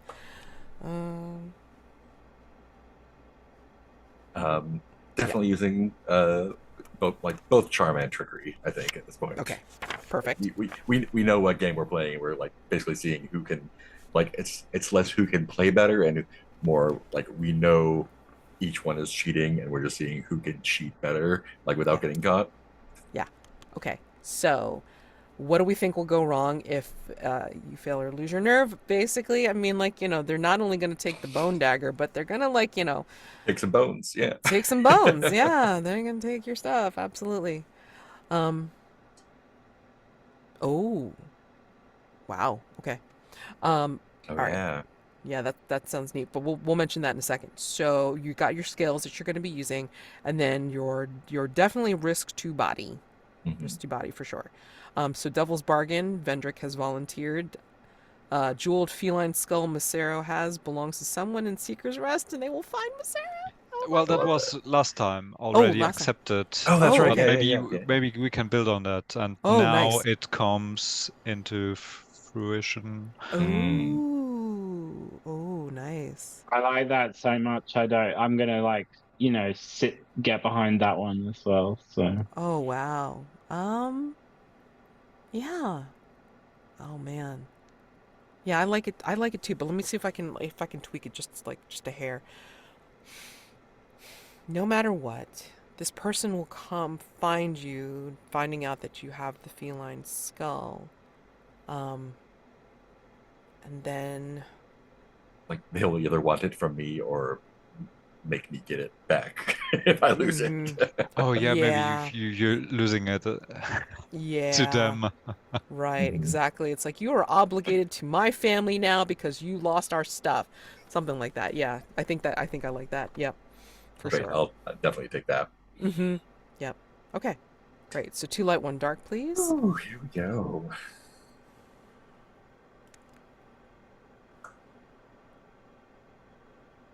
Hmm, Oof. that is a too dark. And 2 dark matches, so you can go Hmm. no higher. You cannot reroll. Fuck. Yikes. Oh, damn. But hold on. Just gotta remind myself of something here. Could have you succeed, but just have something else happen to you later. Sure. Hmm. I like that better. All right, so I'm putting a hold. It's essentially a hold, right? Hmm. So rolled 2. Succeed. Hold against Masero. Later. Okay. That's a big star for me. All right, great. So, yeah, I mean, like, you look like you have won. Like, double or nothing, right? So, I mean, Hmm. like, you've placed the dagger down and, like, they placed whatever, like, bit that they have that looks valuable. And, they go double or nothing and they fail. Like, conceivably they fail. It's like, They apparently fail. apparently fail. And it's like like all the people at the table who have participated in this thing, that like their faces fall, and Colchi's like, "That's impossible. How did you do that?" Never reveal our secrets. Maybe Fine. you can pay me sometime and I'll teach you how to play it properly. Yeah. Ugh. Away with you then. Take your dagger, and then I'll mention what it is, like, and then that'll be like, that what causes you to have some Hmm. problems later. Hmm. I just have to think of what it is first. Give me a sec. Yeah.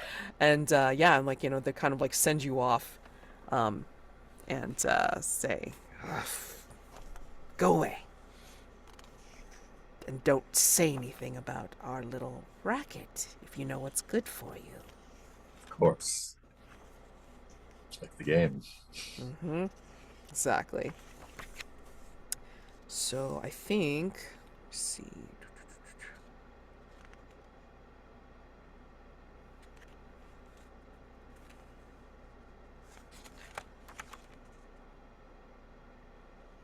All right. How are you going to get into trouble? You get an egg. It is a valuable egg because it looks like it's seated in a cup of like jewels. Whether or not they're real or not, you're Mhm. not sure necessarily just yet. But I mean, like, it's kind of impressive. I mean, like, here's an egg in a cup. Yeah. So you can put that in your found equipment. But like, Right. we'll asterisk Yeah. that one for later.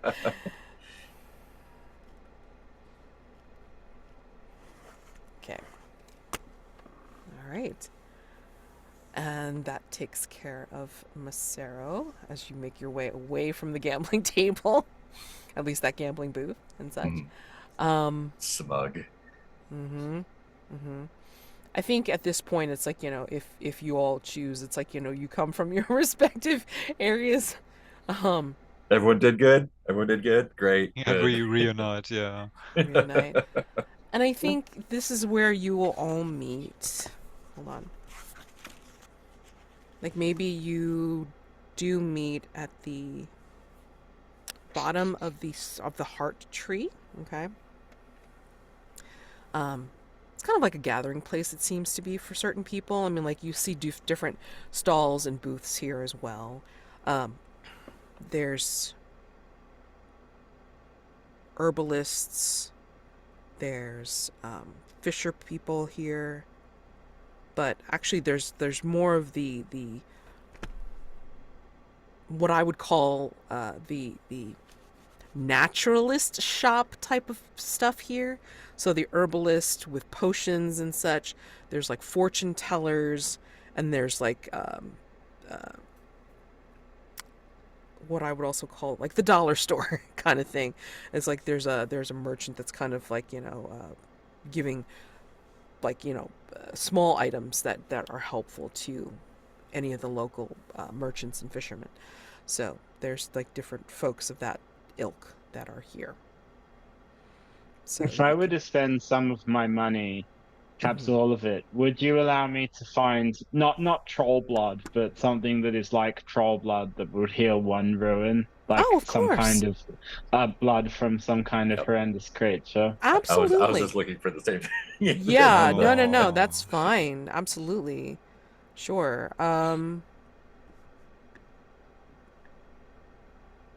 Yeah, absolutely. So Do I we think you. have? Do like Go a ahead. very mini hearthfire. Yeah, that'd be nice. Yeah, I mean, I'm okay with doing that because it's like, yeah, I don't want you guys to go. All right, because and Or again, getting this new is shoes, so as yeah, no, no, armor. no, Yeah, that yeah, like you find maybe somebody will take pity on you, Vendric. So yeah, if you'd like to see what you can do, that is perfectly fine. Give me a second. yeah. I'd love to spend the gold for some tinctures. Yeah. So I I think have a proposal, Mads. If we were to half fire, like mini half fire it, would you like us to pay with gold and a scene? Because we could do a half Hmm. fire scene as well, maybe a bit Yeah, of paint the scene. okay. But do we No. have gold? Is the question. I only see Masero having 1 gold. I have 1 gold. I can sell my animal book if I need to, or I have a token that I can convert into something.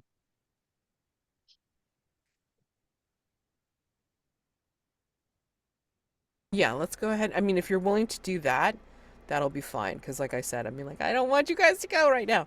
Um, so, mini Hearthfire. It's And I mean, we row can take a break and you 119. can think about it. Oh Yeah, yeah, yeah. yeah, exactly. Yeah, so let's just do another 5 minutes, okay? Or do you want 10? 5 is enough for me. Okay, so yeah, we'll come back, reconvene in 5, and then, like, we'll do the mini Hearthfire. Okay? Cool. Sounds Cool. good. See you then. See you then. Okay, so we're talking about doing a mini Hearthfire, especially because, like, some people need to be healed and some people need shoes. So, I will allow like 1 gold or 1 hunt token to be able to be traded to do like the healing, for instance. In the case of Vendric for shoes, since you don't seem to have any gold, I will say that because you were talking with Granny Green Teeth for so long, and she was making some sense, and maybe she was also helping you while she was telling her boring story, like some of the boring stories. I think your incomplete map of the region is actually complete, Mm. and you can sell it off if you'd like. Oh, cool. Yeah, Yeah, I'd like you can sell it off for a gold, and that. then you can go get shoes. But I think like when you do the buying of shoes, I think you'll meet somebody that you will be able to gain a obligation favor, something that you can do to be able to earn acceptance. So that's Cool. how you will do that. And then like both of you, Hudjar and Masero, can do the same thing. So even though you're getting healed or finding something that you can get healed with, then you are able to meet somebody and talk with them, and then be able to gain a way of acceptance as well. Okay, so resolving those 3 hunt tokens that were spent to resolve the set. Okay, so yeah, I think Vendric. I mean, I'm just gonna give you people to talk to and such. I think, yeah, I think Vendric, you meet up with Kiri and Neely. They're like identical twins that seem to be hanging Oh. around in this particular area. And they have a booth that has like, odds and ends here, pieces of clothing, definitely shoes, or even wrappings if you don't want to go the shoe route or whatever. Um, It's Maybe like, some boots. yeah, something like that, right? So um, they'll both look at you and say, welcome together, like, to both of them talking. And it's like, you look like you could use some freshening up, friend. And they look at your feet, which has probably been like mucked up from the swamp and such. And I'd love to. Just out of character, are those goblins? Are those humans? I Something else? think they're like goblin teenagers. They Okay. both look alike, right? They're Uh-huh. identical. But yeah, they'll just like kind of look at you and just offer up. It's like, would you like to clean up before you decide on our wares? I mean, they're automatically assuming you're going to buy something. I mean, yeah. Otherwise, if I try on some shoes that I might soil them. We can't have So, that. And then, like, one of them will look up at the sky, and the other one will look down at your feet, and then they'll trade off, like where the other one is going to look up at the sky, and then the other one will hand you like a bucket to wash your feet in and such, and both of them will say at the same time, it's like, it's looking like nice weather. You want to appreciate that while you can. you're right. How can you tell, though? If it is getting worse. They're going to complete each other's sentences. So one starts off with saying, it's like, we always, and the other one says, no, it's in our blood.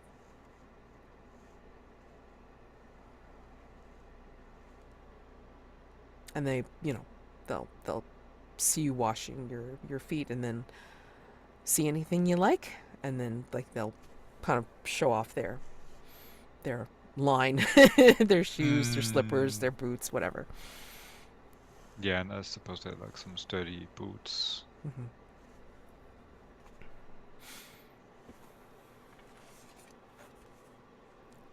Does look great, and yeah, he tries them on and kind of fit. We accept trade. Gold. What do you have? I do have this map, and it's actually rather recently completed after having to listen to Mother Greenteeth. Oh, you talked to her. Wow. And like, they're again completing each other's sentences. And she's a rough one, isn't she? Well, I used to be a politician, so I'm used to people who go on for ages. Do you think you can do us a favor? They both look at each other, and then they ask you. Because that's of course I can. And after all, we're doing business while I hand the map over. Yeah, appreciated. There's this angry spirit. We tend to live here at the booth, and this angry spirit's kind of keeping us out of our house. Do you think you can go talk to them and get them to stop? Sure. Yeah, our dwelling is like right there, like right above, and like maybe like one rope ladder and one rope bridge away from where their booth is, and then they're kind of pointing to like a particular canopy that matches their booth curtains. Yeah, the spirit's over there. If you could convince them not to stay, that would be great. We'll be down here. Like, let us know if how you do. I mean, I can totally do that for you, but did you try talking to it already? They don't seem to want to talk to us. Okay.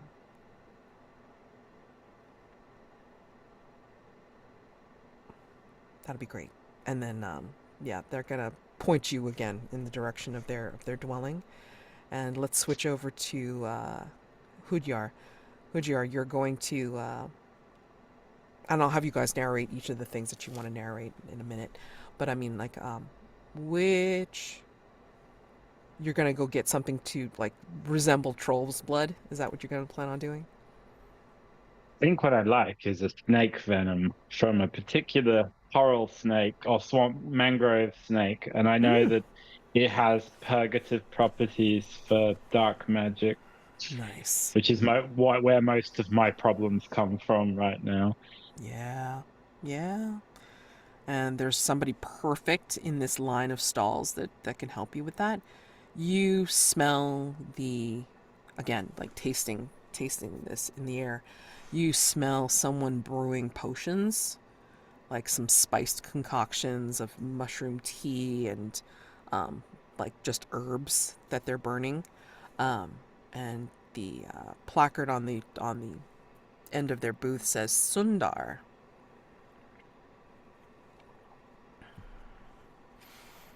Um, yeah, Sundar's kind of scowling and silent and focused on the little burner of herbs and mushrooms that they're boiling up. Um, but basically kind of gives you a glance and points to their prices and kind of like gives you a placard of like some of the things that they have. You see all sorts of like different little bottles and jars and vials like in their booth. Um, and when you make your way to them, uh, they do have that particular tincture. And then they just kind of like tap the card and say like, here's how much for this, if that's what you want. Don't make me tap the sign. No. So I can pay with either gold or a scene, right? I don't mind paying both, like, but I just curious. I think I'd like. Well, I mean, like it's a vendor, so I mean, like I definitely take the gold, but because we're doing Can this I? mini hearth fire outside of like, the usual incursion type Yeah, stuff, then I would want the scene as well. But I want to get through everybody's sure. like meeting Yeah, somebody first. Yeah. I'll pay my token and Hudjar will smell it and look a bit disdainful at she's about to say that it's inferior quality and then sees the scowl and throws the gold on the table disdainfully and sort of strides out. Um, I think he'll kind of call after you and say, "Oi,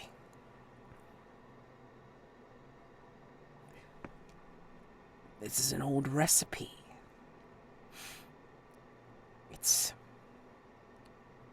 You got any stories about how to improve it?"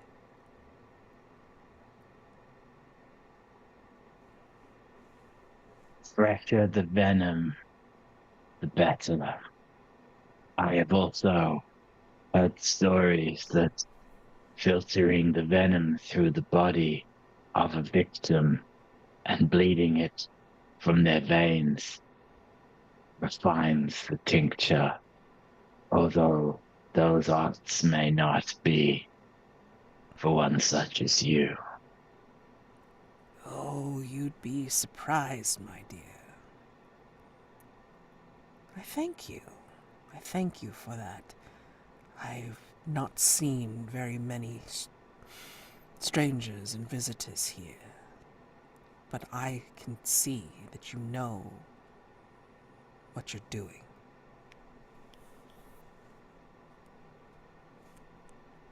I And think that I think there'll be a flash of like a sort of reflective snake-like, lavender snake-like sort of look in Hudjar's eyes, and she'll say, "Pray that you do not know this topic as well as I." And Jen says, "Good day," and walks, sort of sweeps her robes around and disappears. Yeah. But I mean, like, I think you do get a flash of admiration from Sundar, um, for one, for letting him know that very precise piece of information. And again, you don't know like what Sundar would do, but yeah, I mean, like, and then also, also impressed by your by your beauty and also your knowledge. So, yeah. And then for Masero, you are also trying to find something resembling troll's blood, or oh, you're on mute. Here's my button. Tell me if this is pushing it or not. Okay. I think I would like to spend a gold to refresh my armor and do a scene to reduce the ruin. Is that too much? Um, I would say, yeah, because I mean, like, if you would choose to either like reduce the ruin, Cool. as part of this mini hearthfire, or you would do the Cool. do Let's the do armor. the ruin then. Let's do the ruin then. Okay, that's fine. Yeah. Yeah, So yeah. you get to maybe like you let Hudjar do her thing or whatever, Mhm. and like, you also actually, you know what? No, let's take you to a different place. You meet Akruna, who seems to be like a shaman of sorts, so kind of like, runes and signs and all this kind of stuff, like, outside of their booth. And they're actually teaching children. Hold on.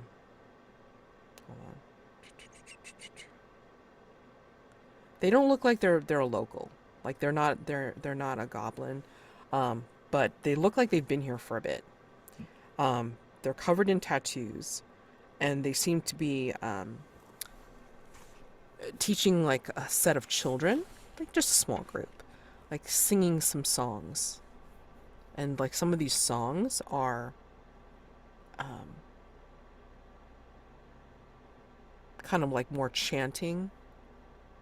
But then, like, you listen, like if you listen to him after he teaches them a small chant,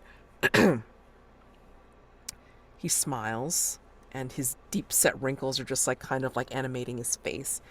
And he tells the children, it's like, and if you know that, then this will help you remember how to hear the spirits.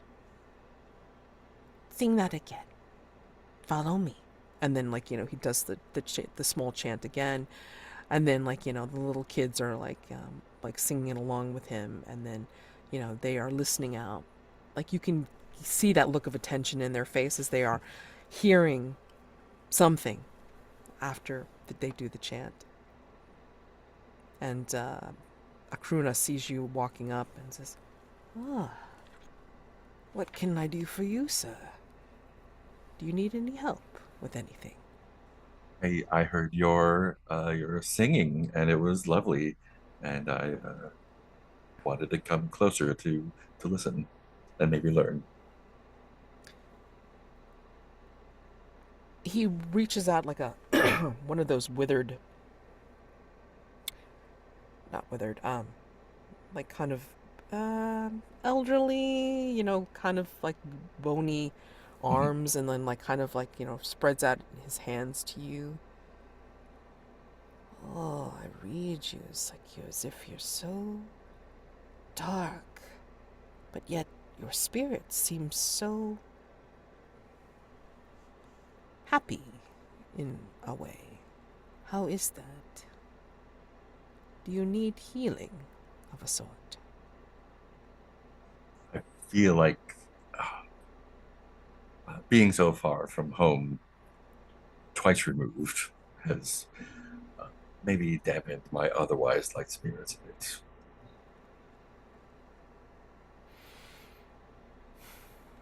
when I was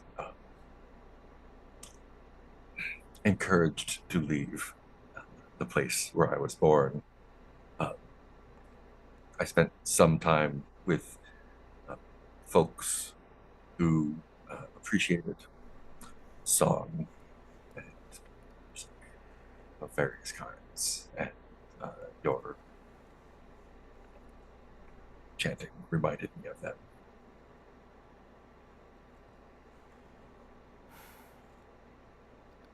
Here is a different chant that you can learn if you so like. I would like to hear this story of a time when you were young and learned happier songs, if you have it. So, I think he will, if you tell him a tale from your childhood, as they don't have many tales again here very often, I think he will trade it for a song or a chant that he can teach you to lessen your ruin by one. I think I'm originally from somewhere in Levasti, and kind of like just the not like the most civilized part of the not civilized part. And I think we had there's many festivals and holidays to keep ourselves busy. And let's see, that's a fun.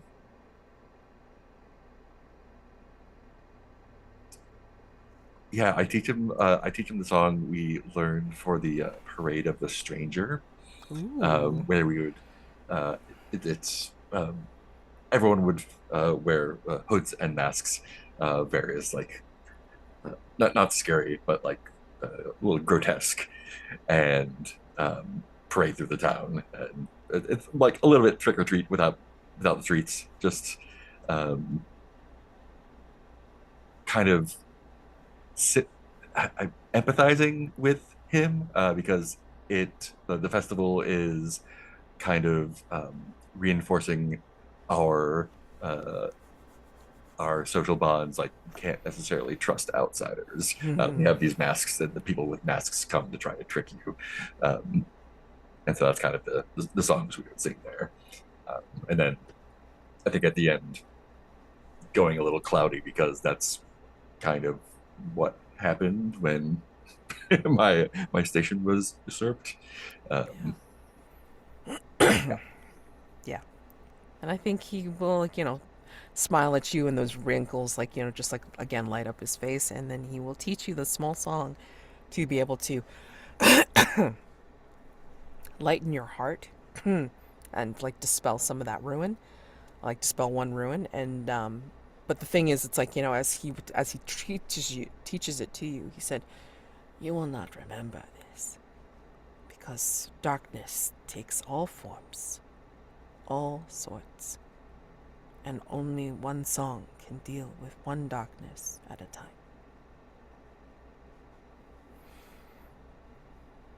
And so, yeah, he teaches it to you, and then like you release one ruin.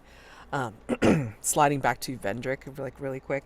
I'm so sorry. It's like I meant to give each one of you a different thing, but I'm so enamored with the whole story thing that you trade a story to like the natives here, and that I think I'm going to change it a little bit, where you do meet up with this spirit, and maybe it's somebody from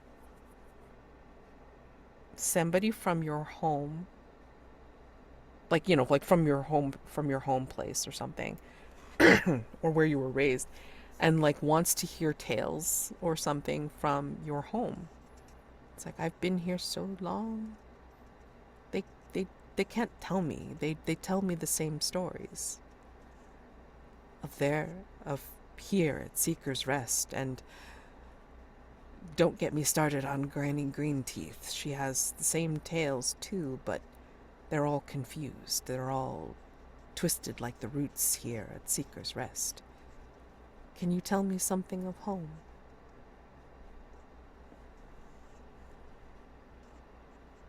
course.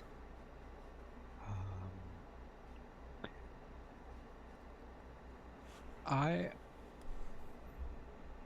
think Vendric used to be like an official in Emberet. Yes. That's quite far away. And he says, well, the city has changed quite a lot since I assume you've been there last time. It's magnificent. There's so many festivals, and especially in the Rose districts, there's new statues and gardens, and he goes on and on. And, Yeah. I think he'll relate. He'll relate to you and say it's like he was washed up from a wreck nearby that washed in from the ocean and washed into the salt market, and had been here ever since. But he's reassured by your words and your tales of the Rose district, and will say, let them know I will not bother them anymore. I just needed to know that home was still there and exists. And this Rose this Rose District citizen will vanish. Yeah. So if you think that you have fulfilled one of those narrations, like either showing a scene, showing a private side that few others have seen, or like if you want to narrate how you satisfy your physical desires, or you want to describe a truly beautiful place here that you've seen in your travels, like do a paint the scene of sorts, I will accept that as the end of Hearthfire. So An whatever you choose idea to do. for mine. Okay. Just a question. So, Yeah. this is like optional, or is it like any mechanical aspects to it? Yeah, because sorry. When you do Hearthfire and like do any of the things like that Hearthfire requires, it will usually require like 1 gold or what have you, and then it will require like narrating one of those things. And then you would mark off one of the boxes. So you would not be able to do that one again the next time you do Hearthfire. So you would do one of the other narration bits. But in this case, it's like, I let you pick like which one you want to do.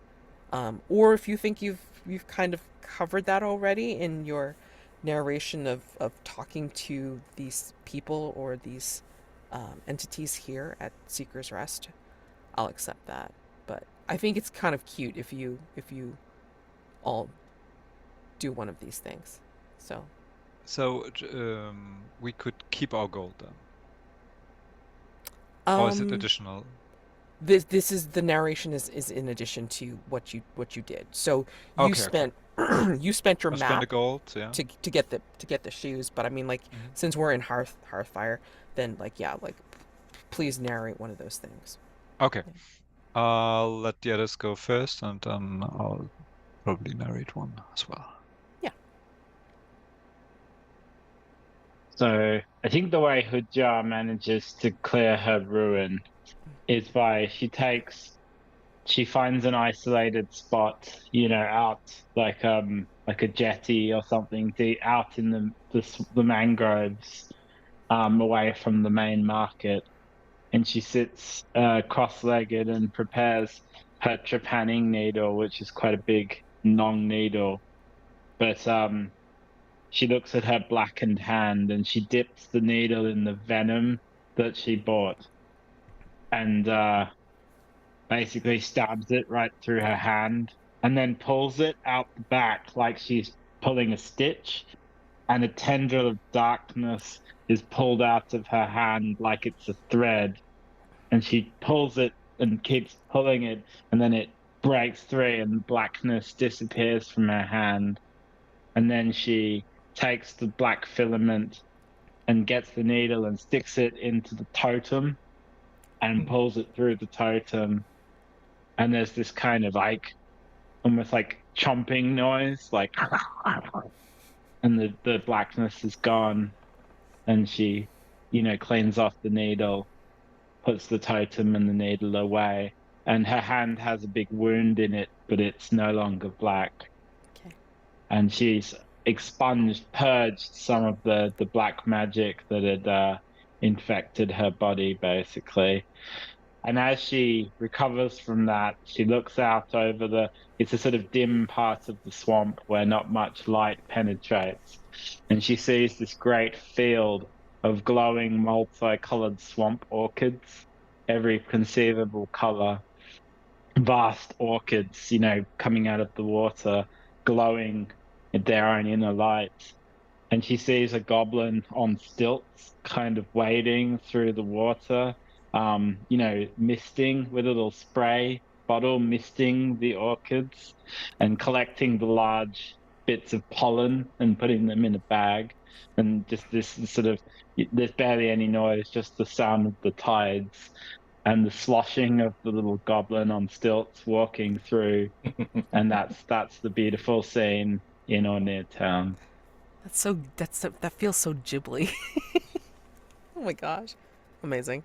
Okay. Who's next?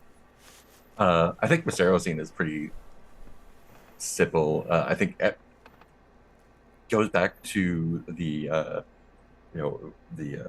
place where the musicians were practicing before. I think everyone's kind of cleared out by then. Yes. And he just kind of sits on a branch, kind of looking out into the rest of the swamp, or the whatever's outside of the town. Mm-hmm. And he just has his drum that he had before, and it's a different mood than before. It's less like, oh, I'm kind of playing around with these guys, and more he's just like remembering the song from the Parade of Stranger, and kind of just like softly like tapping the drum and singing it to himself, kind of like remembering what it was like when he was still happy back in what's the name of the place? Levasti. Yeah. Oh, amazing. Amazing. Okay. And Vendric? So I think after being at the home of the twins, Vendric returns and he tells them, I talked to the spirit and they won't bother you anymore. You go home, brother. Oh. Amazing. And they each take your hands, like, one takes your left and the other one takes your right, and they, just shake. They just shake your hands like so vigorously and so enthusiastically. It's like, yes, thank you so much. Thank you very much. It's like, you looked familiar, as if maybe you knew them. I mean, I don't know, but we appreciate you so much. Thank you.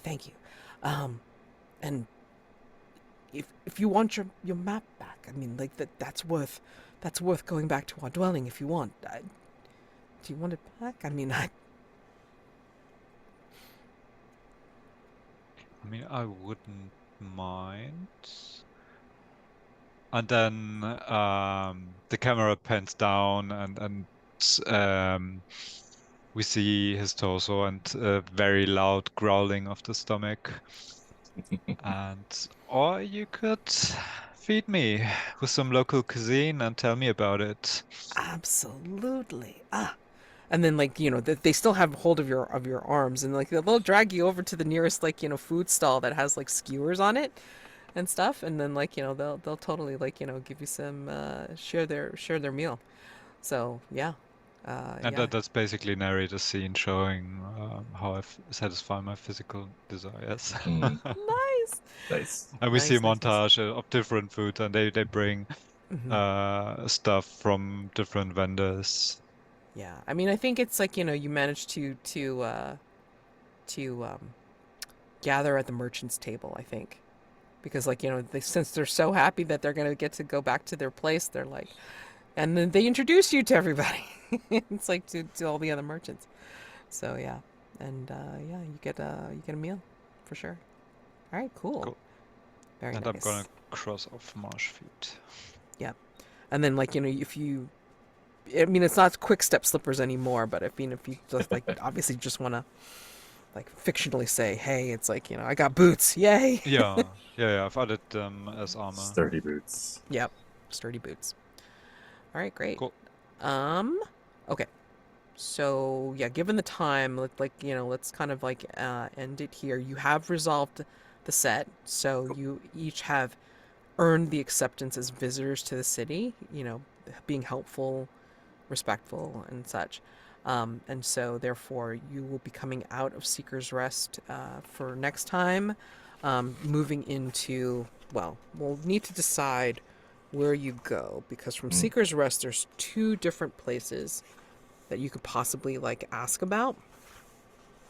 If your goal is to go to Leviathan's Bridge, like, straight away, then, you would want to explore the upper tiers of the city. Or, then from here, if you were inquiring about the temple above, then you'd be directed to the Heart Grove Shrine. Okay? So there's 2 separate places that you could possibly go if you want, but we can make that decision for next time before we start. Okay? So, stars and wishes. So, yeah. I really like this one. There's a lot of cool. Even though we were like separated the entire time, there's so much great color. Both of the location, meeting like the different kinds of terrible people and different kinds of like kind of sweet people, and using those to peel back and kind of reveal different stuff about all our different characters. That's really, really sweet. Yeah. Like everyone just leaned into it. Absolutely. Any wishes for next time or the future? I don't think so. Yeah. Just Nothing specific. Okay. more good stuff. All right. Awesome. Yeah, there's more to come. I mean, obviously there's like more sets. More sets Plenty to go. more. So I know it was fun digging into Loom and being like, oh no, where am I from? What's No, I love that. I mean, and you don't have to. I mean, like, you Yeah. could just make up stuff. I mean, like, there's always some kind of area that's mentioned in a drive or like, just like in passing or whatever. I mean, like, where the hell's Hisham's fountain? Who the hell knows? You just make it Yeah. up. It's all good. Yeah. So it's like, it's Super good kind of stuff. stuff like that. Absolutely. So.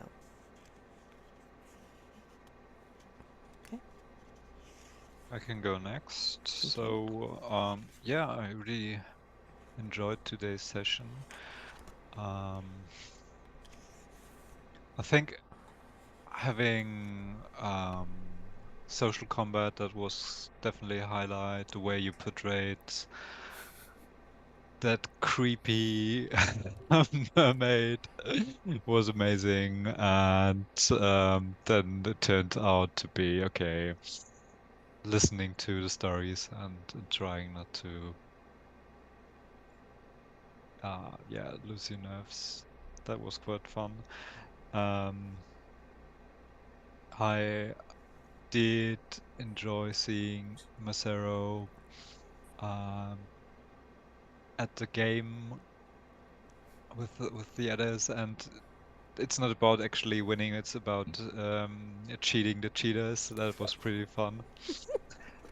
And for Hudjar, I think, I really enjoyed how you brought back the theme of the poison several occasions. For example, at one moment when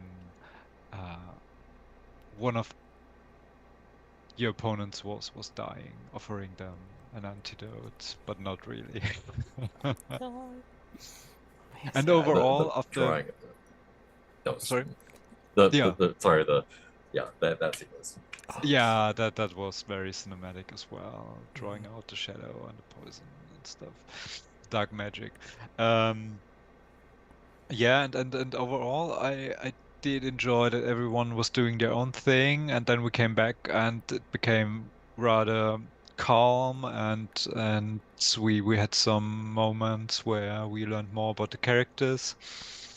And as a wish, I think it's good to be back together and go back adventuring because I definitely need some gold. Yes. Yeah.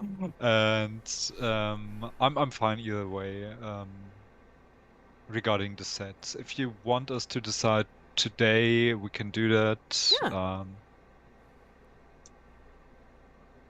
Whatever's mean, easier for I you will, to yeah, I will, for right. running. Yeah. I will probably describe each of the things before we leave today, and then like this way you guys can make your decision of whether you want to Perfect. do Heartgrove or if you want to go try to go up to Leviathan's Bridge. Okay. Mhm. So, Cool. yeah. I think my big star was the fact that, like, so, technically it's an incursion and the whole thing's like threatening, but it's a social incursion. It's a bit like Hearthfire already, and being able to add a little bit of Hearthfire, but it still be really dangerous, and us all have to fight things and overcome challenges, which you can't do in like real Hearthfire. Um, you can sort of create breakouts, but whatever. I just thought that was great, and that's how I always imagine this incursion. And then when we go further higher up, it's much more classically an inverse crawl, an upwards crawl. But we've had that, and it's just really varied. And I think we've got to do all the things. And having the social combat, that's amazing. Having a sort of games of chance thing, amazing. Getting ambushed by, all really classic sort of things. And I thought it was fantastic. And I echo the wish that when we go up, we're going to need to stick together, and that's going to be cool. And we'll have more chance to be a sort of party then, because we have to be by necessity. So that'll be awesome. Yeah. Also, just one more star in general. The fact that we kind of made sure people could reduce ruin or get some armor back, that will help us to have the characters sticking around a bit longer.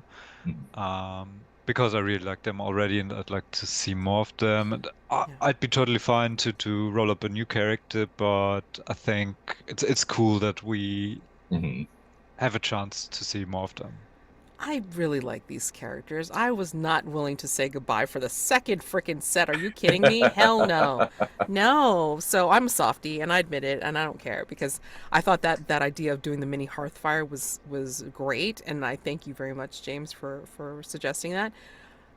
I mean, I break rules anyway, so yeah, I mean, not rules as written, sorry, but yeah, it's okay.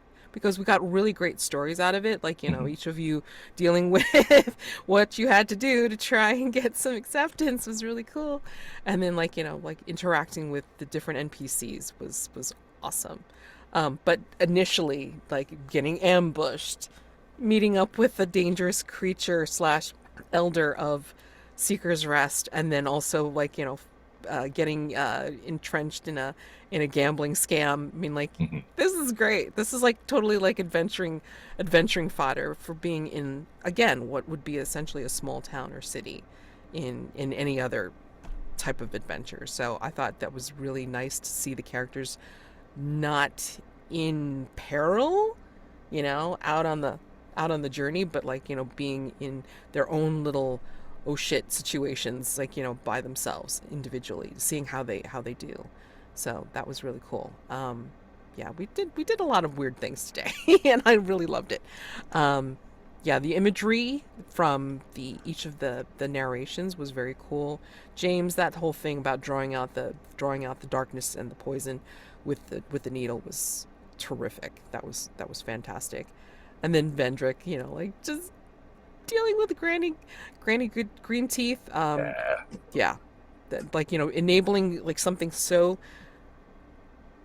strange, but yet makes perfect sense, doing social combat as opposed to trying to kill off, which is essentially an immortal creature. Oh, hells no, you know? That would have been more dangerous, much more dangerous than what you would have been dealing with. And then Masero just being Masero, you know, like hanging out and like scamming the scammers, you know, because What you just do. like having a jaunty time. I'm Mhm. going to say that. Like, I just felt like he was very jaunty today. Very good. But also very serious. So I would have accepted, like, you know, you using the private side thing Mhm. as well for the narration. And Oh yeah, I felt that's what I kind of. Oh, hit okay, there. okay. Yeah. Yeah, I thought you were like also just describing like a beautiful place kind of thing. But Yeah, a little bit of yeah. both. Yeah, fantastic. So, with that, like, you know, we look forward to next week. So I'm gonna read out the two things for Heartgrove as well as Leviathan's Bridge, and then you can decide, like, obviously out of character, like, you know, which one you think you'd like to explore next. So, Heartgrove Shrine. While the towering heart tree bears an ancient temple in its upper branches, for most residents of Seeker's Rest, visiting the shrine at its base is enough. Here, a dense canopy shelters moss-carpeted pathways, pale fungi, and delicate orchids. Roots weave and intertwine in every direction, many inscribed with runes, symbols of small gods, prayers, and remembrances. Shell candles, crystals, and ornaments of repurposed metals are placed in every nook available, while simple prayer flags hang above. Symbols and inscriptions throughout the shrine hint at stories. So that's the Heartgrove Shrine. Leviathan's Bridge. Swaying in the wind, the upper branches of the heart tree give way to flowering vines, once carefully trained in woven patterns, now long overgrown. Suspended within the vine canopy floats the vast skeleton of the Leviathan itself, ribs like tree trunks stretching down into the mist. Sunlight beams through the spaces between vertebrae, revealing segments of a still hanging footbridge which vanishes into the dense foliage ahead. Skyweavers, arboreal octopi, nest in between the ribs and vertebrae, weaving plant fibers and cultivating bromeliads to collect rainwater, which form their communal sleeping pools. So, which beautiful thing do you want to access first?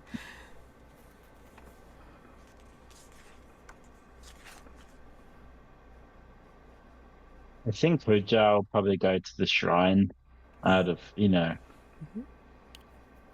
I will say that if you go to the shrine first, then you will have the opportunity to go to Leviathan's Bridge, you know, afterwards. But, Yeah. you know, if you go to Leviathan's Bridge, then there's only two places to go, you know, Oh, okay. once you're there. So, Cool. Yeah, I'm good with either, but leaning towards the shrine is good. Yeah, Yeah. same. okay, cool. All right. So, yeah, the next stop, will be Heartgrove Shrine, sorry, at the bottom of the heart tree. Okay? So, fantastic. You guys have a wonderful rest of the weekend if you have it, and then a good week. Happy gaming, and I will see you next time. See you next time. See ya. See ya. Everyone. Bye. Thank you. Bye.